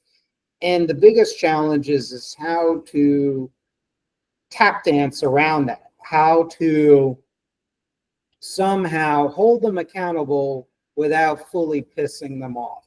Because what Trump is doing, to take an extreme, with Greenland, Denmark, apparently the Danish government has called one of our U.S. envoys to Denmark because allegedly the United States is screwing around and subverting Greenland, Denmark, because, I mean, anti-Trump people on the left will argue, and I'm not sure if it's frankly inaccurate. I think it's probably accurate because Greenland has quite a, well-endowed mineral deposits of rare earths. And I would not put it past the Trump administration to be fucking around in there, and probably other countries, because it's a very transactional administration. And what they're doing is they're perverting nationalism, a civic nationalism, which I support. Instead, they're doing this. He's almost like trying to create many aspects of the Gilded Age, the worst aspects of the Gilded Age in the 19th and early 20th centuries in the United States. And I think that gives a bad image to the United States, and I think that could hurt us in the end. So, that's my, take on what you're saying. So a little disagreement on the allies, but largely agreement. But I think we have to be very cautious because they have been really also protecting their own economic interests under the control of their own economic interest groups and violating their own national security interests as well as the U.S.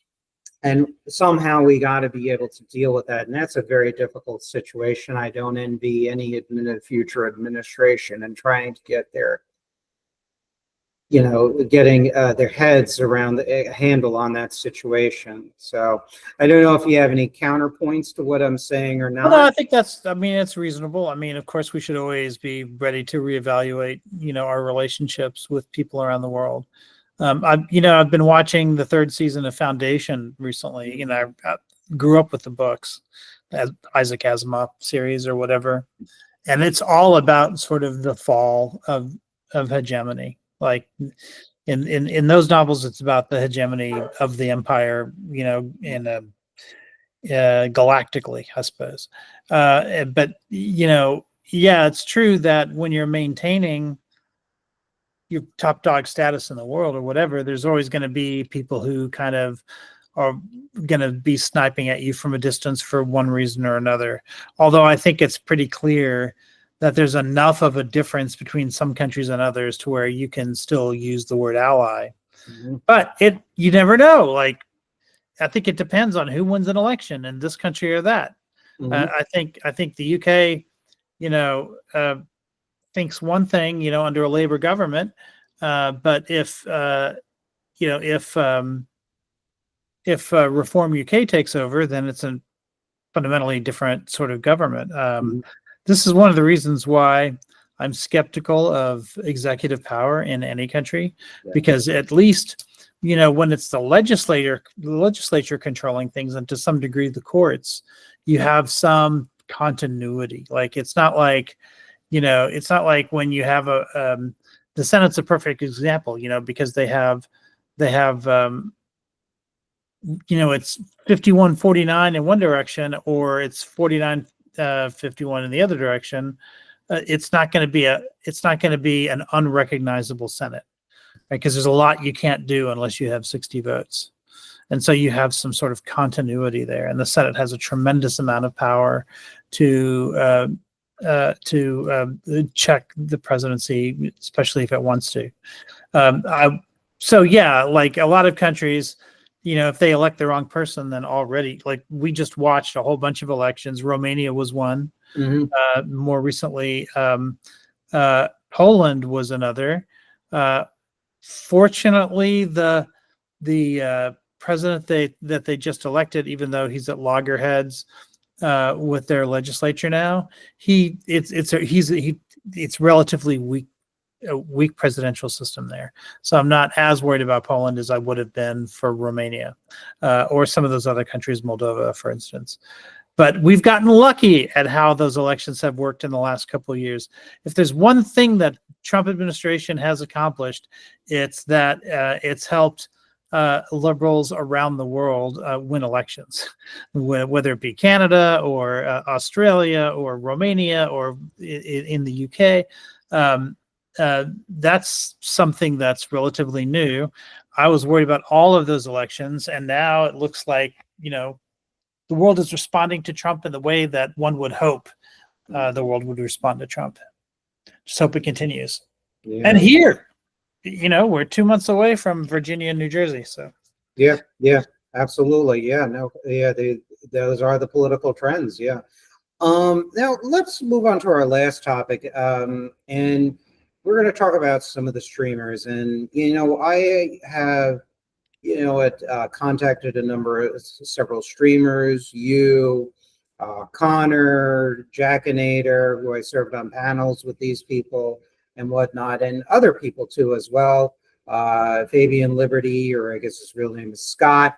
Others, even people that I don't 100% agree with. I had a show with Rob Noor, who many of these people I like, or some of whom I've not spoken to yet. In the case of Fabian Liberty or Scott, I don't know what he likes to be called. It seems like people call him either one. yeah. But I find I have at least certain things in common, even if I don't have 100% share their worldview or vision or ideology or policy programs. But I always find varying degrees of redeeming qualities in them, is what I find as both a viewer as well as somebody or if I speak to them on a show, or if I've met them. Now, in person, I've met Connor. I've met his family. I've been to his house. I like Connor. Connor is a good man. Not saying I might 100% agree with him, but him and I agree on a lot of policy-related issues and visions. You know, I know he gets a lot of shit from some quarters for working with Destiny. Mm-hmm. And I've spoken to him personally about it.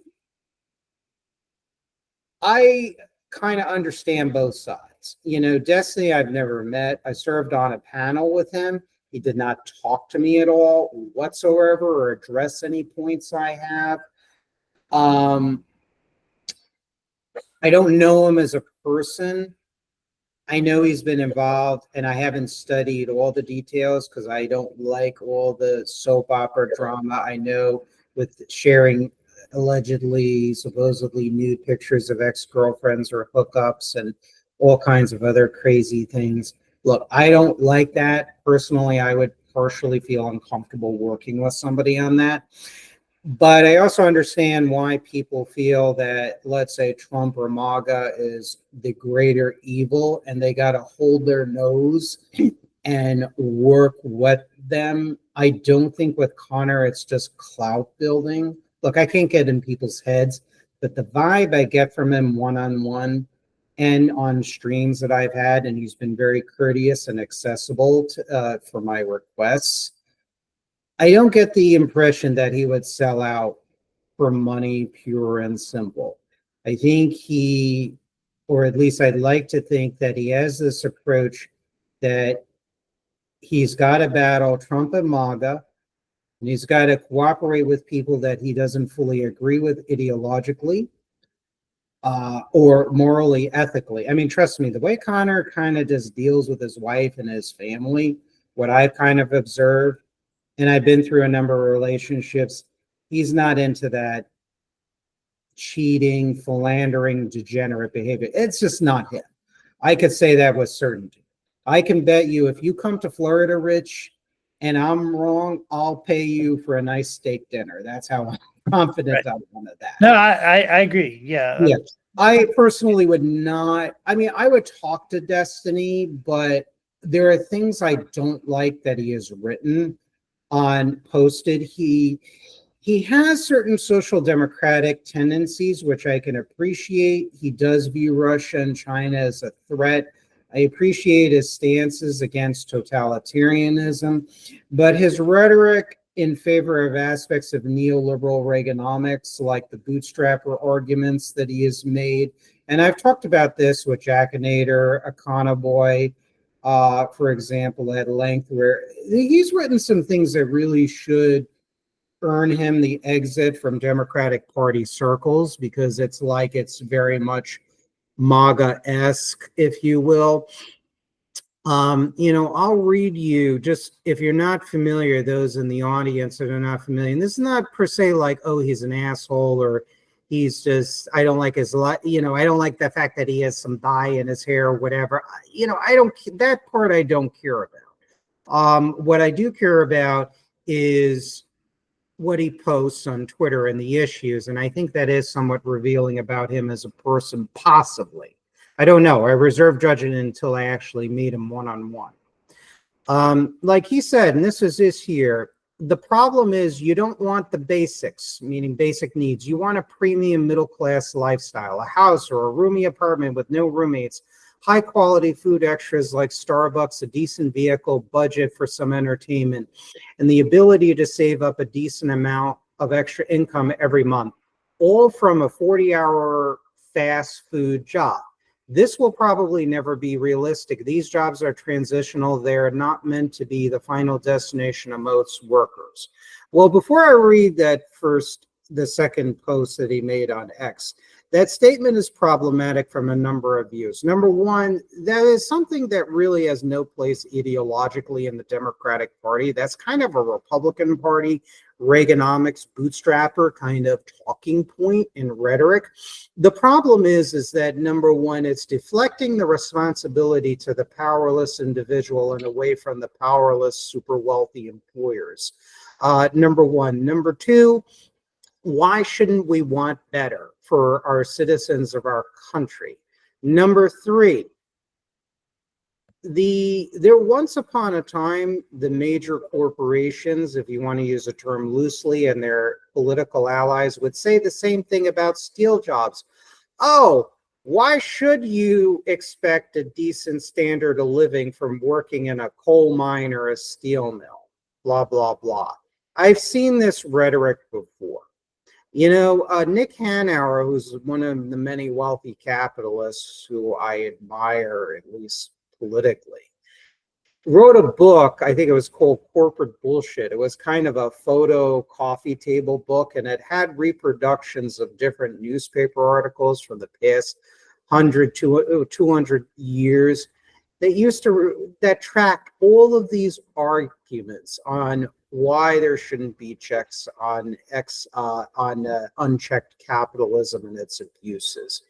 Three, the fast food jobs, those are not transitional. Ever since, this is backed up by BLS data, service level jobs that are low or no benefit and relatively low wage are not transitional jobs. I mean, companies today in this so-called wonderful Trump economy are laying off engineers and other people from well-paying positions, all to boost quarterly profits, which is, by the way, Destiny is for.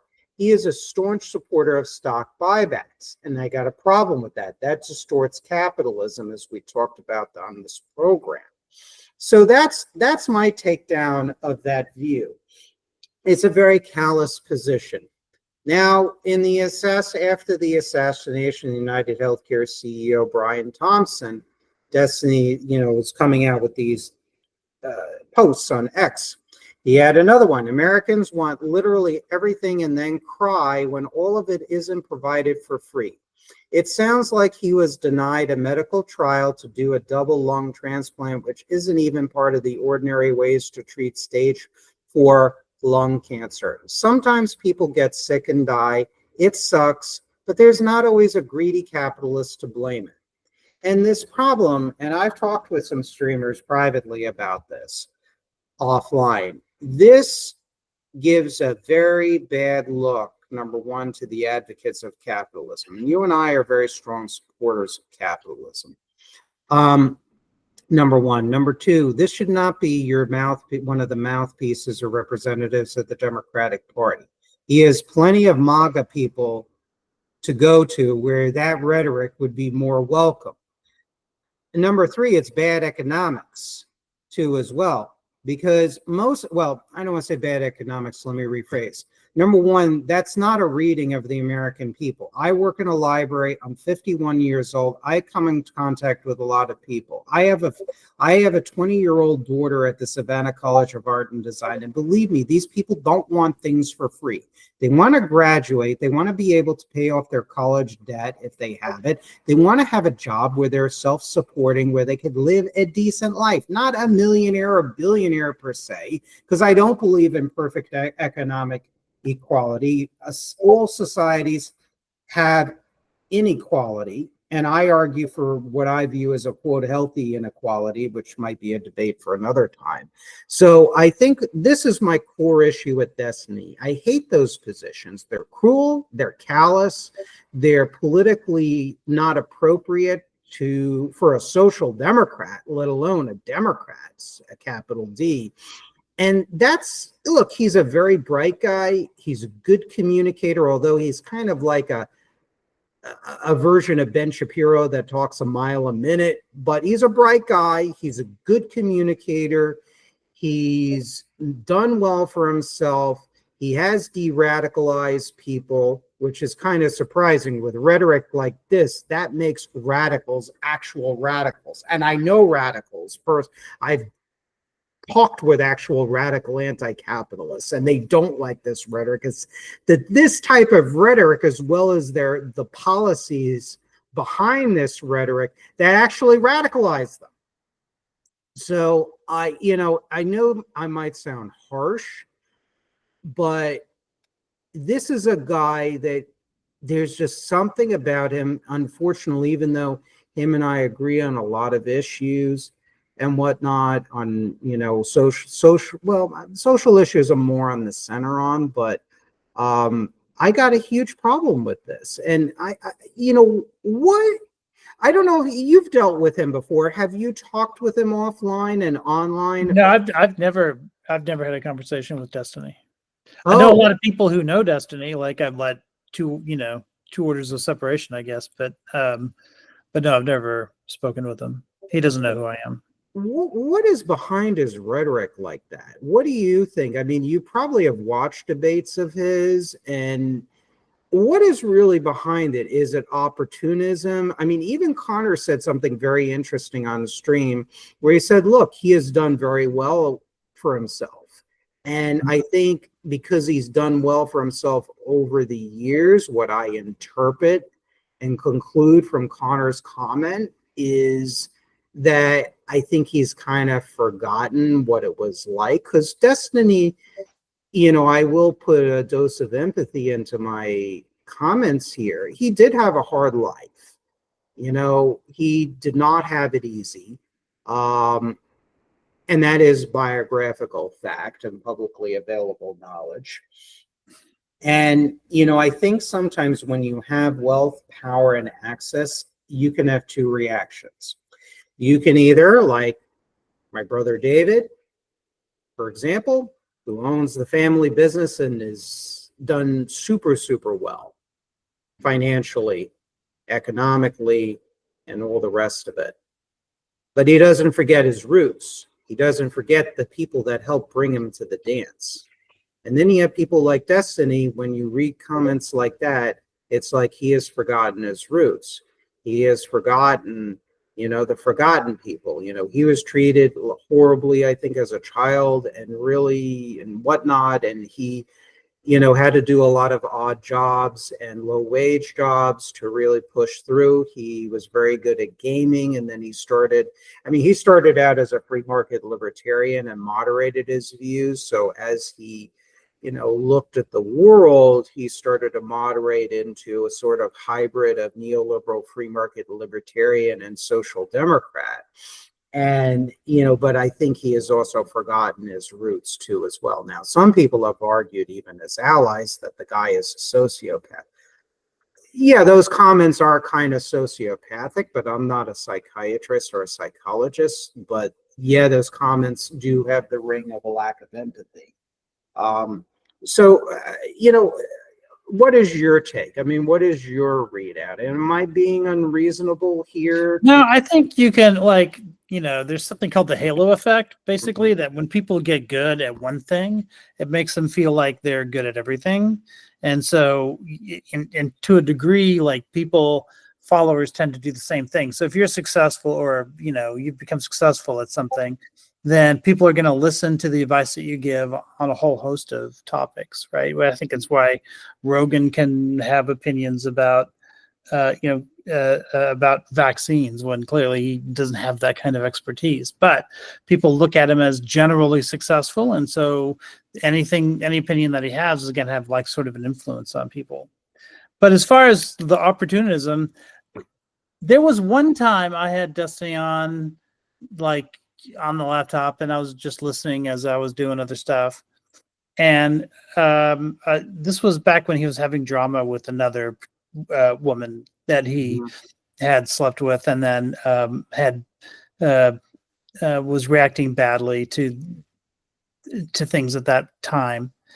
And the perception at that time was that he really needed to stay away from her because she was being toxic to him. Now, I don't need to really evaluate any of that, but I do remember what would happen is he would cut off ties with somebody because they were causing too much trouble for him, but then he would start sexting them again a little bit later or something like that.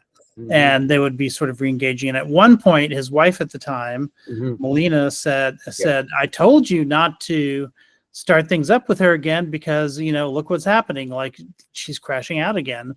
And he turns to her and says, yeah, but did you see the numbers? Yeah. And that's the thing. It's very sort of transactional. Look, we all want to make money. My, in general view, again, my economic policies are very sort of targeted when it comes to governmental interventionism. My background, Rich, you know, look, I was a John Bircher. I attended a conference of the Ludwig von Mises Institute in Auburn, Alabama in the year 2000. You know, I'm not the type of guy that just loves socialism for the sake of socialism. I'm much more pragmatic when it comes to that, and I hate concentrated power. So I get, the point is I get he wants to make money, but there has to be a sort of ethical way of doing it, and to me that is just so unethical. But I get why people want to use him to neutralize the influence of the extreme left in the Democratic Party, like whether it's DSA, whether it's Hassan Piker. I mean, Hassan Piker is basically it's basically a Stalinist, Maoist, and tanky adjacent commentator. You know, he's gifted. I mean, you know, he's a decent communicator, and I know he's gotten a leg up from his uncle, Cenk Uygur, and whatnot. And that certainly helps, certainly the family name recognition. You know, and I also understand why people will use Destiny and align with him to basically cancel out MAGA and Trump if they oppose that. I get that, the sort of realpolitik. But for me personally, it's just so abhorrent and repellent that it, it's just kind of difficult to fully break bread with somebody, you know, in that thing. It's just, you really have to just hold your nose. And some people are able to do it with the best of intentions, and other people are like, yeah, you know, stuff like that. You know, it's just a little too whatever. But yeah, Destiny is, you know, again, he's good at what he does. He is bright. I know people say, oh, he uses ChatGPT and AI and rest of it and everything else. You know, who doesn't? I use AI too, but very sparingly for certain things. And I always like to make sure that the facts are verified and or even make sense or remotely plausible, but it's not my main source of information. What I've been reading to you and other audiences is not AI generated. It's stuff literally from policy papers, documents, articles, books, etc. You know, it's traditional electronic and print resources. But, you know, and I know the Destiny issue has split the online community. That's why I generally don't like it. Yeah, it's juicy and fun to talk about, the gossiping and everything, but it's just not my thing, because I want to also, from my own perspective, have friendly relations with all of my streamers for several reasons. Number one, I want to get my unique message out there. Number two, I love talking about this shit. I just love it. I love geeking out. I am a nerd at heart, partially. We all are. Let's just accept it. Three, you know, I want to plant the seeds, as I said. Four, I would like to expand my channel, but I want to try and do it as best as possible by doing it the right way. And, you know, and I learn from everybody. I learn from you. I learn from other streamers. I learned something from Fabian Liberty in a conversation with Rob Noor about heroes of capitalism. And I think that's a brilliant idea by Fabian Liberty, because there are a lot of heroes of capitalism out there. There's a very good book by Quentin Scrabbick, who wrote a book called Benevolent Barons. I really recommend people buy it on Amazon. He's a professor at some university in Ohio. And he wrote this book called Benevolent Barons, and there were a lot of business people, Gerard Swope and others throughout the Gilded Age, as well as into the early 1900s, Gerard Swope and others, that really were ethical capitalists, really literally did very well for their workers and were still very profitable and produced good products. I really appreciate that, because I love history. my show is very history laden. It's not entertaining. It doesn't have fireworks. It just has a lot of detail. So I appeal to a niche audience. So I appreciate that about him. In the process of setting up a talk with Fabian Liberty. I'm not a debate bro. I don't mind disagreement. I had a discussion with Wick. And I know he said, well, after he clicked off the show and continued to stream, he's like, wow, that's just, because he didn't know me from Adam. It's like, wow, because I contacted him because there are certain things I like about him and agree with him, and other things we didn't agree with. He said, wow, that was a low-key conversation. That's my brand. I'm just very low-key, and things of that nature. So with Scott or Fabian Liberty, I look forward to talking about certain things that we have in common, but as well as disagreements, and getting his argumentation of why he really supports anarcho-capitalism, and talk about issues of power differentials and everything else, and unequal power between a laborer, employee, or a random individual versus a large corporation that has power. So I really want to hear his perspective, give him my views, and just have a give and take. I'm not going to call him unless he says really stupid shit that's really cruel and callous. I'm not going to call him an asshole or anything. And then there are other things I want to talk about of why fascism and Nazism is not capitalism, and a lot of things we do agree with, historical interpretations and stuff like that. So what is your feel on Fabian Liberty? Have you? Well, I mean, Fabian will. One of the things I like about him is he'll bite the bullet on certain things, right? So, like, I was on a panel one time where we were debating whether or not Nazis were right wing, because there were certain people who were trying to say that it was the other way around.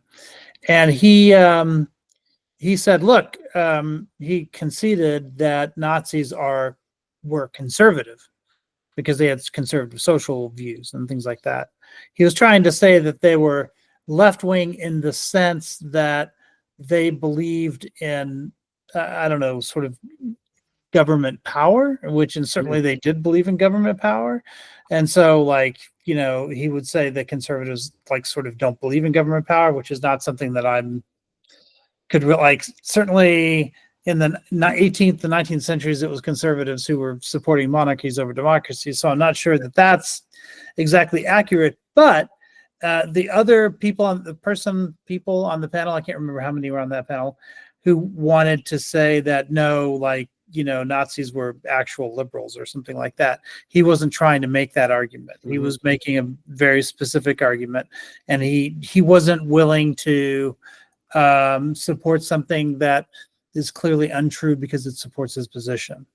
Now, I still think he was wrong on a lot of that, what he had to say in that panel, but I felt like he was willing to bite the bullet when it came to describing what the social views of Nazis were. One of the big arguments, if you're going to try to say that they were, one of the big arguments I think around the time was that, look, they were nationalists, and communists were the opposite of that. So you couldn't say that they were the real communists or that they were the real socialists just because the word socialism was in their name, which is the argument that a lot of people made, when in point of fact, socialists wanted to tear down national structures. They opposed nationalism in all forms because they believed that Marxism should spread across the world like wildfire. And so, and he conceded that too. So yeah, these are things that people on that side of the panel at that time didn't want to concede, and he was willing to concede it. And for a while, he was sort of on our side, arguing against his teammates. So I like that about him. One issue I have with him really is that he's willing to do internal critiques. He does that most of the time because he knows that audiences aren't going to share his assumptions on stuff. But at the same time, essentially what he wants to say is he doesn't believe in consequentialism, and so he wants to have principled stances. But of course, the problem is there's two kinds of logic, right? You have deduction and you have induction. In order to arrive at a principled stance, you have to have axioms. And in order to pick the right axioms, you have to induce. You have to look at consequences in the world and then look at enough of them to where you can aggregate it and then turn it into some sort of a system. And then at that point, you can start picking your axioms. So it's really impossible to have only a principled stance that doesn't look at consequences. It's kind of, you have to do both, right? You have to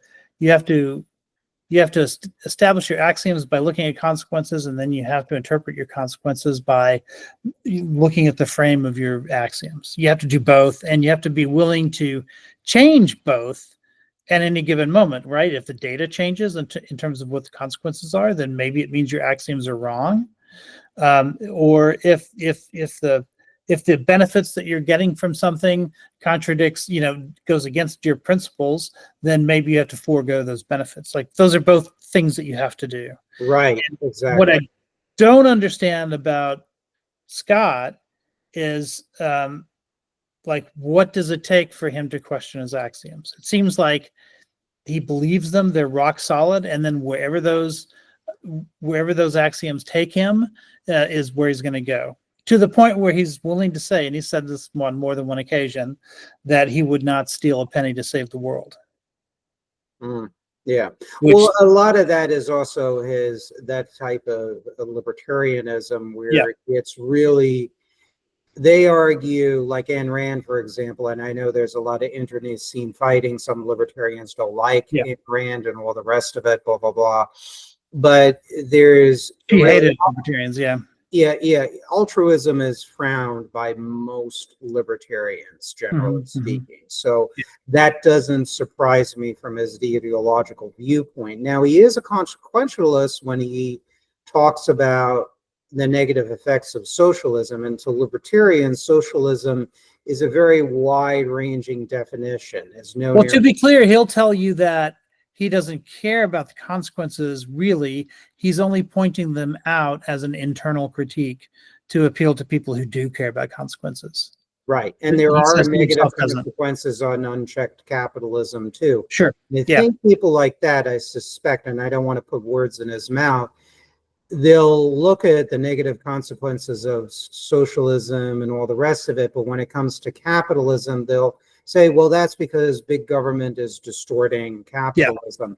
And that's right. And that's where I think him and a lot of people in his political ilk are coming from. I used to be part of that. And what turned me around, to be honest, was a number of different things that it would take an entire show to discuss. I wrote an entire essay kind of discussing that on my Substack. But I think that's the challenge of Scott, where I'm at a point where no system is sacrosanct. Look, it doesn't mean there are not whole kernels, even big boulders of truth in libertarian ideology and economics. I'll read you an example, Ludwig von Mises. And this is where he's absolutely correct in many areas, with nuances and exceptions. He's written a number of books. One, which is the shortest book, is The Anti-Capitalistic Mentality. And he wrote a piece here that's a major truth bomb in many ways. Capitalism provides many with the opportunity to display initiative. While the rigidity of a status society enjoins on everybody the unvarying performance of routine and does not tolerate any deviation from traditional patterns of conduct, capitalism encourages the innovator. Profit is the prize of successful deviation from customary types of procedure. Loss is the penalty of those who sluggishly cling to obsolete methods. The individual is free to show what he can do in a better way than other people. And it's clearly true. Anybody who has any exposure to history or business people, particularly successful business people with sharp minds, with a good organization under them, knows that's truth when you look at that. People on the left would take issue with what I'm just saying right now, other than unless you're center left, who, like Elizabeth Warren, who supports capitalism, or even Bernie Sanders, who has said somewhat similar things in some ways when he endorses many aspects of capitalism. No, he understands that he lives in a system that maybe is not his ideal, but he has to work within it. Yeah, like Yeah, but he's Von Mises is correct in a lot of ways. But when you look at the actual history of how capitalism has moved for industrial capitalism to financialized capitalism, when you have things like private equity, leverage buyouts, as it used to be called, if you remember from the 1980s and early 1990s, when you look at short-termism, when you look at stock buybacks, when you look at this heavy speculation, which is really you're not creating a durable product like this phone or this coffee mug here or this globe or this American flag, when it's all about casino capitalism, that's where there are exceptions to von Mises, and that's not an effect of big government, but what I have termed in the past as crony deregulation to serve one interest, to loosen or eliminate government laws and controls over unchecked financialized capitalism that doesn't produce necessarily these new products. It's not about that. And that's one of the biggest problems I have with a lot of free market people, is when I started to look at this and see it in my everyday world, in my surroundings, in our country, that's where I think I would clash with Scott a lot, or Fabian Liberty, for those of you not familiar with him. And I think that's where I have a problem, where he would come up with maybe some granular detail or argument that's hyper-philosophical that says, well, this is the effect of big government and distorted government distorting the marketplace, when in reality, it's not. It's the government withdrawing from outlawing these particular actions or regulating it to saying, okay, maybe light touch. Yes, there's light touch regulation. Yes, you have the SEC, but it's allowed to run rampant, essentially. It's become the engine of our economy for a very, very long period of time.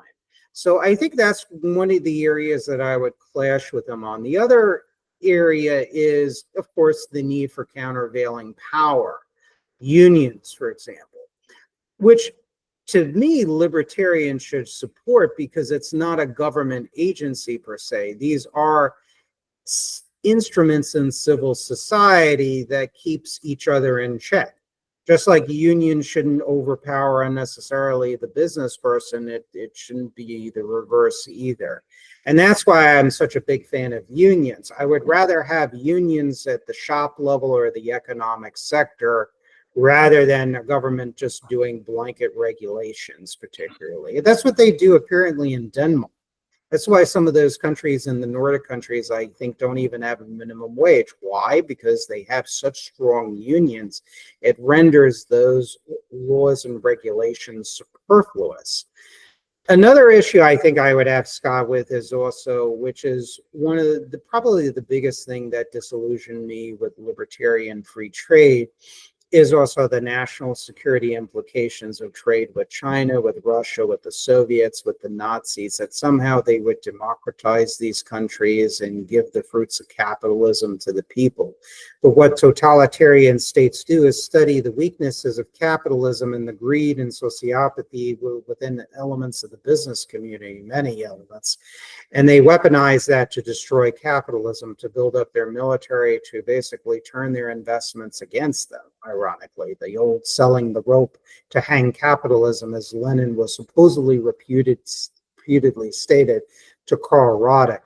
And that's one of the things that really was eye-opening for me, to be more open to government oversight. And again, a lot of these facts that are just, you can kind of hear what I'm saying, that just piles up in my mind, and it's just, you can't run away from it. So when I imagine myself, if I'm voting on legislation or in charge of a country, what would you do as a father of your country? Sometimes you got to tell the children, no, can't do that.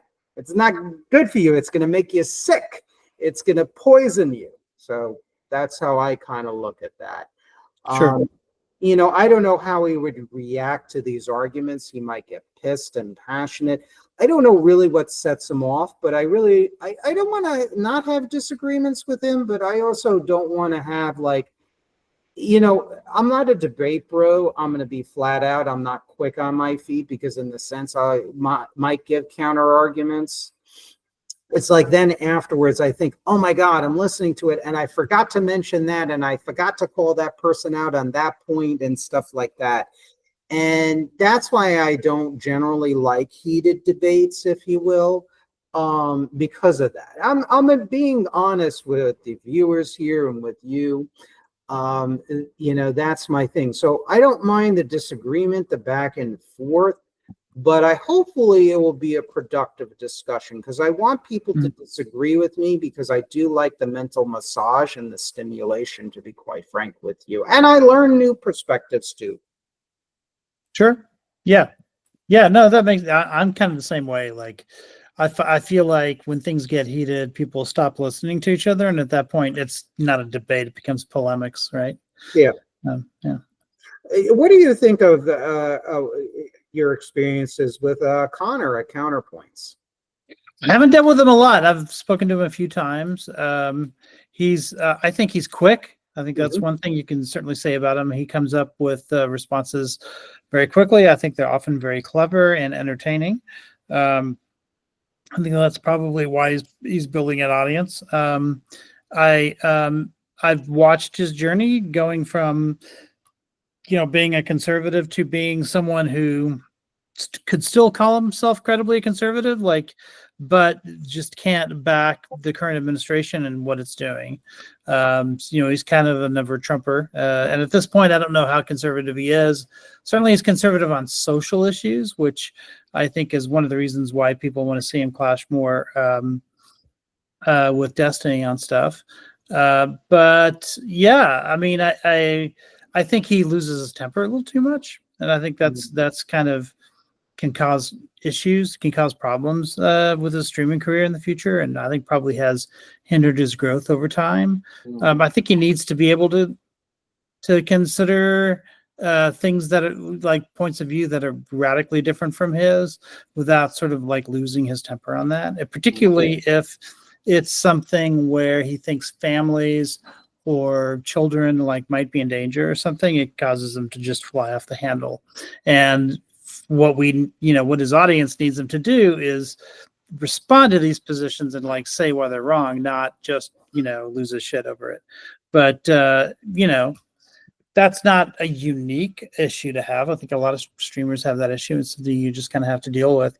I think on balance, his intelligence sort of outweighs any of those weaknesses. I think he's good. Yeah, I think his delivery, and even when he modulates his voice, losing his temper as well as being generally more measured, I think he has a good balance with that as a communicator. He is entertaining. He is knowledgeable. He also has a lot of life experience as former military and police. He is a family man, so like Rob Noor, that appeals to me because I have a daughter too as well, and she's very important in my life. Right. I'm very abundantly clear periodically on my streams about that when the topic comes up. So I understand on certain circumstances why he would get pissed too as well, and I kind of agree with him on that. Why he would lose his shit, it depends on the issue affecting children, because there are people, right. Look, I mean, there are some people that do things to children, and you can use your imagination that you'd want to, whatever. I don't want to say on stream because I don't want to get TOS'd or whatever, but needless to say, with his political positions, I would view him as a sort of pre-Reagan Republican because he is for government oversight of capitalism. He is also for targeted tariffs and whatnot. And I think that's where I suspect one of the many areas he actually departs from Destiny. He also doesn't engage in that sort of callous, sort of social Darwinist type of rhetoric that Destiny indulges, as we spoke about on the show. He absolutely opposes that. That I can tell you that right now. He said in his stream that that does antagonize people away from supporting capitalism and radicalizes people. And he does have a concern about that. He also rejects the far left. He's very vociferous in that. With his social views, when you really pin him down and listen to him and talk to him one-on-one, he actually has a lot of nuanced views. I mean, he's called himself, and I don't think it's a fair label to himself, authoritarian centrist. I get why he says that, but he really... Well, he likes to be self-defacing a lot, which sometimes people can take advantage of. Yeah. I think he's an old school. Do you remember do you remember Senator Scoop Jackson? Yeah, barely. Yeah. The name sounds familiar, but he's kind of like a Scoop Jackson kind of Democrat. It's a sort of colorblind economic populism that still was very capitalist and not toxic, combined with a strong focus on national defense and patriotism. That's kind of Connor. Connor's republicanism or conservatism, if you want to call it that, crack open the Republican Party platform and the platforms during the Eisenhower era on the presidency web project. That's Connor. That's Connor counterpoints. He is a economically and politically a 1950s style conservative and Republican. With his social views, he is more centrist and nuanced. Like, he is for, like me, very strong traditional families, but not at the expense of shitting all over LGBTQ people. So he straddles both sides. His social views are very syncretic, like mine, and that's one of the several things that makes him a very unique brand. With that, he also clearly despises the far left. When you really pin him down one-on-one, as well as also even he talks about this on stream, he really is terrified, as I am, of the Democratic Party being overtaken by left extremists. And he understands the threat and the implications of them having any kind of power. And he does not like populism at all. Even though when you look at the points and positions that he has on a policy level, I would argue that they are populist. He is not anti-union. He's not anti-regulation. He is also not anti-capitalist, full stop. He's for mixed economy capitalism, his word. When you are a mixed economy advocate, mixed economy advocates, depending on who it is, do have populist rhetoric when advocating for it or the restoration of a more mixed economy. So Connor's kind of like an onion. He has a lot of layers to him. And, I think I'm probably the first person that probably has said that, probably because I've served on panels with him. I listened to him. I've talked to him one-on-one. I understand where he's coming from. He's a good streamer, and look, I wish him well, and I want to continue to be his friend and collaborator. He doesn't like extremism. I think that's the bottom line. And sometimes the guy has to hold his nose and really just grit his teeth and say, I really respect some of these shitty people that I might not like, and or whatever, and agree not like on certain issues, but here's the greater evil. And it's kind of like, I know this is a bad example, and Connor, if you're listening, forgive me if I'm fucking this up, but it's kind of like in World War II. You're fighting the Axis, so you got to hold your nose and support Tito's partisans or Hoxha's partisans in Albania and Yugoslavia, or Stalin and the Soviet Union, and kind of hold your nose and basically just hold hands with these people, knowing that these are really shitty characters, but we got a greater enemy to defeat. If I'm misinterpreting what Connor is saying, feel free to comment if I'm fucking it up, but I kind of understand where he's coming from. And that's because when you know somebody, you can kind of sit down and really gain a better understanding of where they're coming from. But I think also, I think some of the people really dogpiling on him and saying he's a shitty character just in general, I think some of that's unfair. Like him and Rob Noor have a lot of similarities in some ways. They both are very good fathers. They are both have sincere beliefs. They're not bad men. And it just kind of saddens me. There's that discord. And it does sadden me. I'm going to be honest with you. So, but what is your take on Rob Noor? I was on his show. He is another one who gave me the courtesy and accepted my invite to have a discussion. What is your take? Have you talked with Rob Noor on air, off air, and been on streams with him? No, that's another one. I don't really. I've never really dealt with him personally. I've seen him like on certain in certain places. Like one time, I think one of my earliest exposures was when he was on. I think he had a debate with. Who was it? The I'm Really Important, IRI. And IRI kept trying to hold out olive branches to him, and he kept slapping it away. That was my first experience with him. I kind of feel like to him, debate is pugilism. I think maybe there's a risk that there was some audience capture there. I don't know, or maybe it's just his personality. Maybe that's just who he is. But he wants to fight. He doesn't want to find common ground, and I think he gets rewarded for that by his chat. So that might have something to do with why he's sort of in that cycle. I think, but I've also seen him as a moderator for debates. He's an excellent moderator. He actually has a background in academic speech and debate. So he actually has some training in that. So, and he's actually a really good moderator in debates. I think that was good.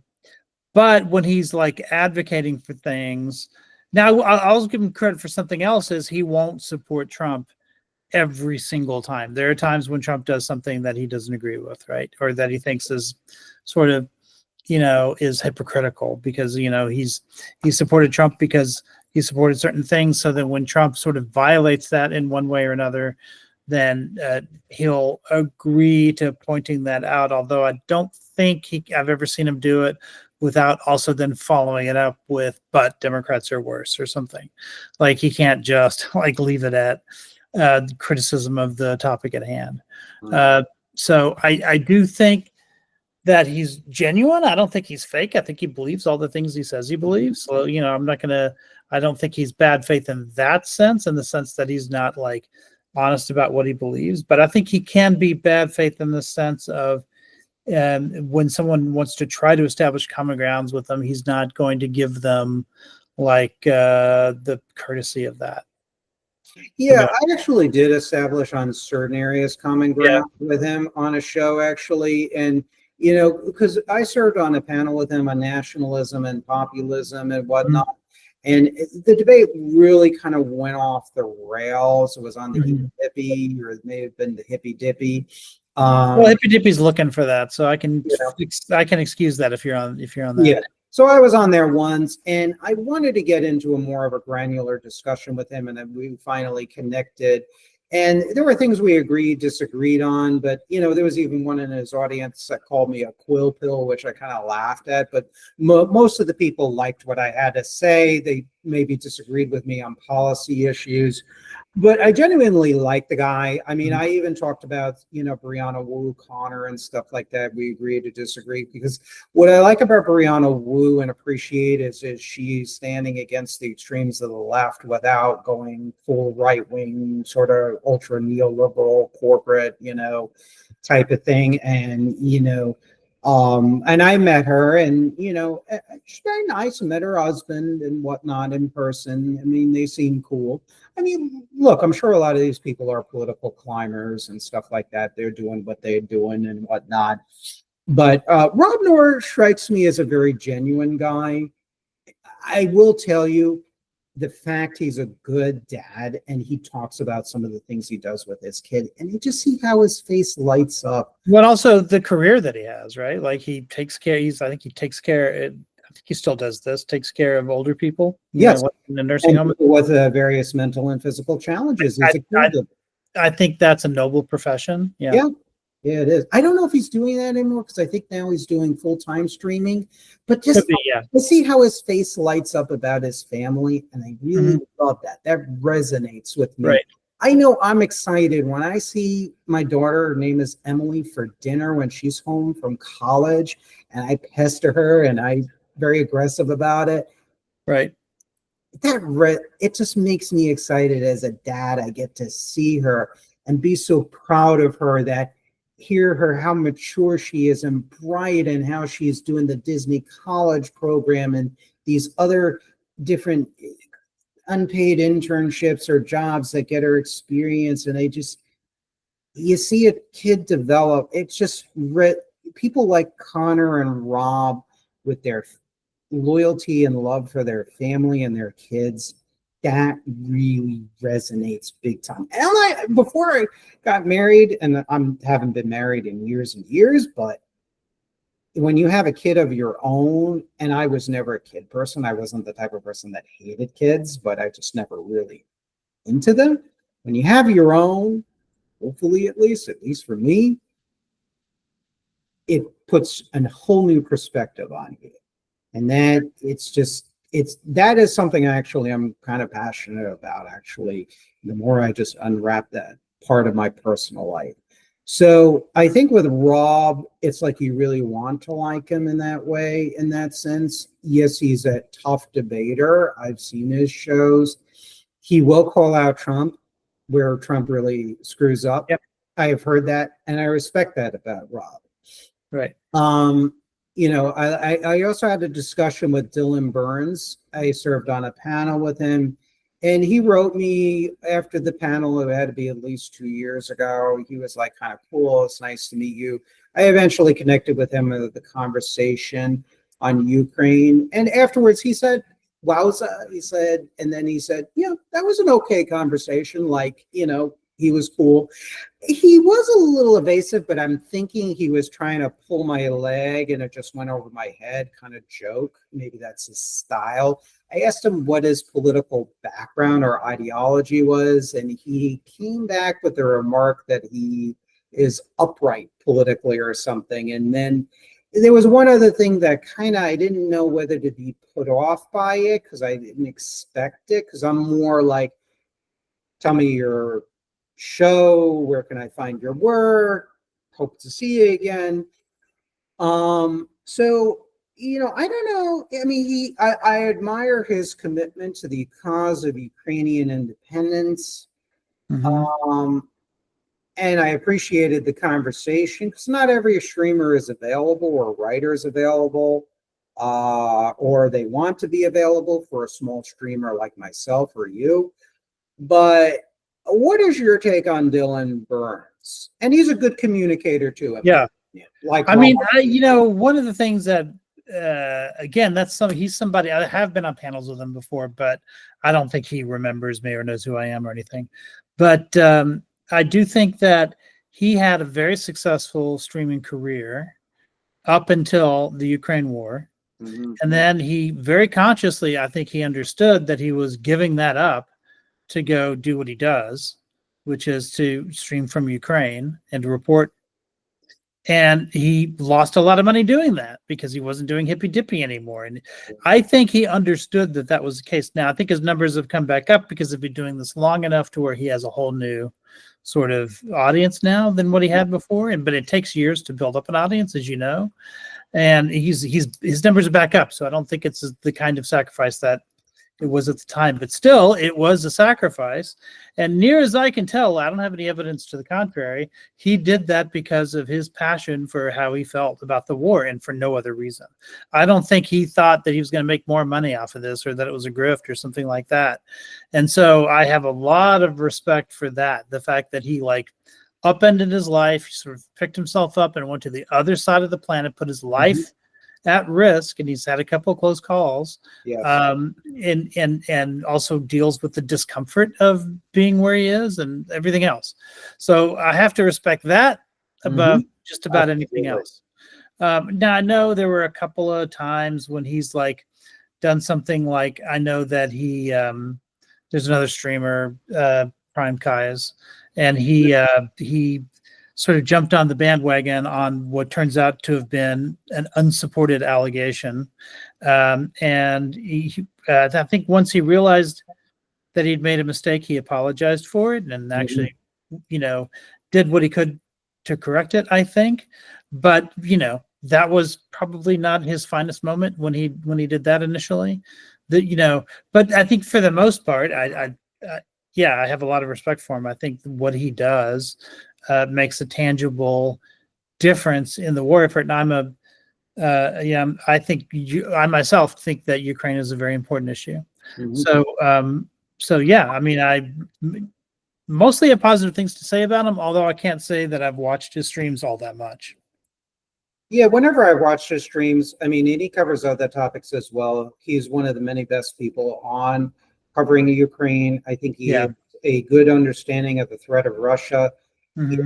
He is I know He's learned a lot too in the process. Like, he's pretty knowledgeable he's now put his life on the line too as well. And for someone so young. yeah, he overall, I have positive views on him, and most of my interaction and sense I get about him is nice. I sent him because he asked for sources for some of my materials. I sent it to him. He was very gracious about it and everything else. So, again, I like to build common ground and learn from people. And yes, I could debate and go back and forth with people, but again, I don't like to. It's just not my nature to be a total and complete asshole about stuff, and it's Right. just me unless you really, really, really push me. Right. And then there are people like Andrew Wilson. It's like, yeah, he could be triggering, but there are times like his recent debate with Vic, if you want to call it even a debate, he just comes plowing up. And there's times I feel like if I was debating Andrew Wilson, I'd be laughing in his face because he's entertaining. Because it's funny. It's like, okay, bring on the insults. This is actually funny. I'm secure in myself, man. But you say some funny shit. But I look. There's a lot of his views I don't agree with, but he's somebody I would not feel comfortable with because I don't feel the discussion would be productive, really. Right. I think he does it. That's part of maybe his personality, but that's also part of his shtick to maintain his image, his brand. Although, I don't know what he's like in his personal life. I think he is a little too obsessed with beating up on, not literally, but figuratively, women and gays and stuff like that. And sometimes you got to wonder about people that are so hyper obsessed with that. It's like the people that are hyper obsessed with wanting to shoot it and kill all the rich people or guillotine landlords. It's just, when you get so radical and extreme like that, you have to just wonder. He's good. He's not dumb. Again, he's not boring. But that's a guy. He's like Hassan and Haas and Jackson Hinkle and others. Those are people I would not work with. There's a guy, and Connor and I did a stream, and he clashed with Dylan Burns. There was some drama, Endernax. And he disappointed me. He has gone full scale white racialist, borderline Groyper national socialist type. And he is no longer, he has his YouTube, but he doesn't stream on YouTube. He goes on, I don't know if it's Cozy or one of those services that I think he was kicked off of Twitch too. But he streams in those alternative spaces because he's flat out anti-Jewish and anti non-white people, basically. Right. He's a disappointment. I tried to reach out with him because he was a Christian Democrat. He was anti-Chinese Communist Party. He was for a sort of balanced capitalism. And then he took like a year or two off, and then he just came back with a raging anti-US, almost national socialistic or neo-fascist orientation.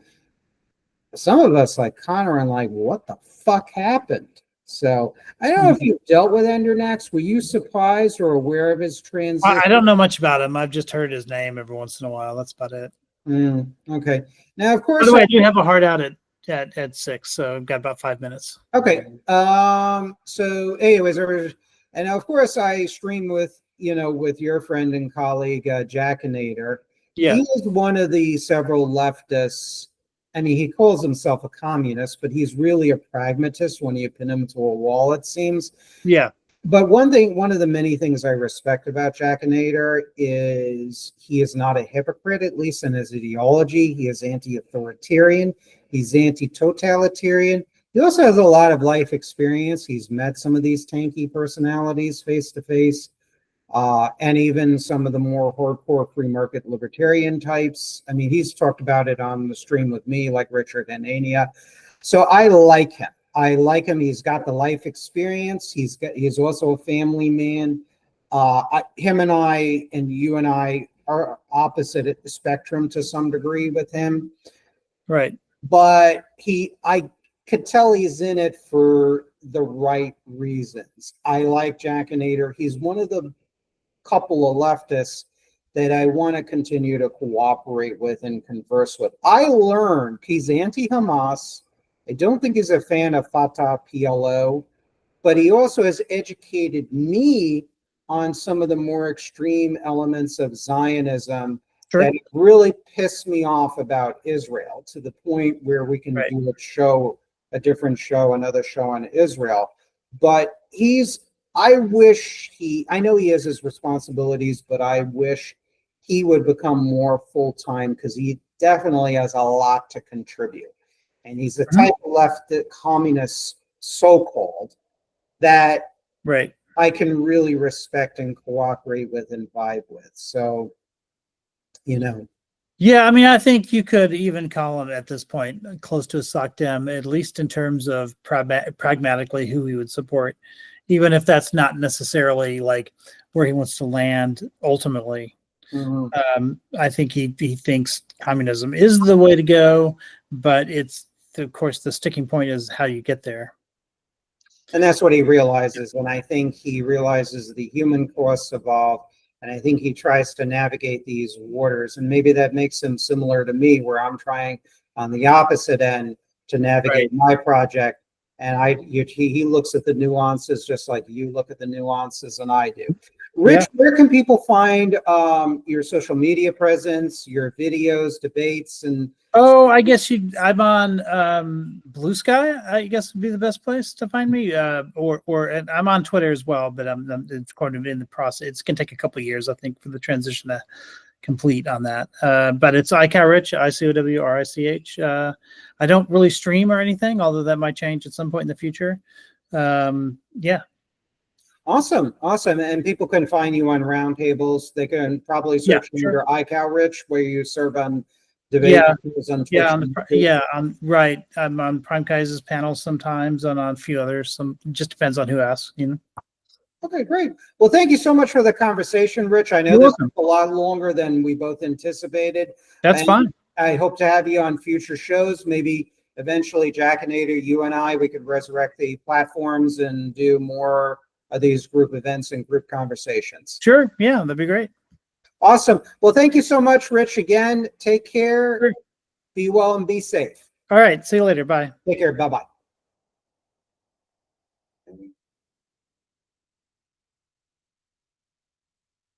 All righty. So that was a great show.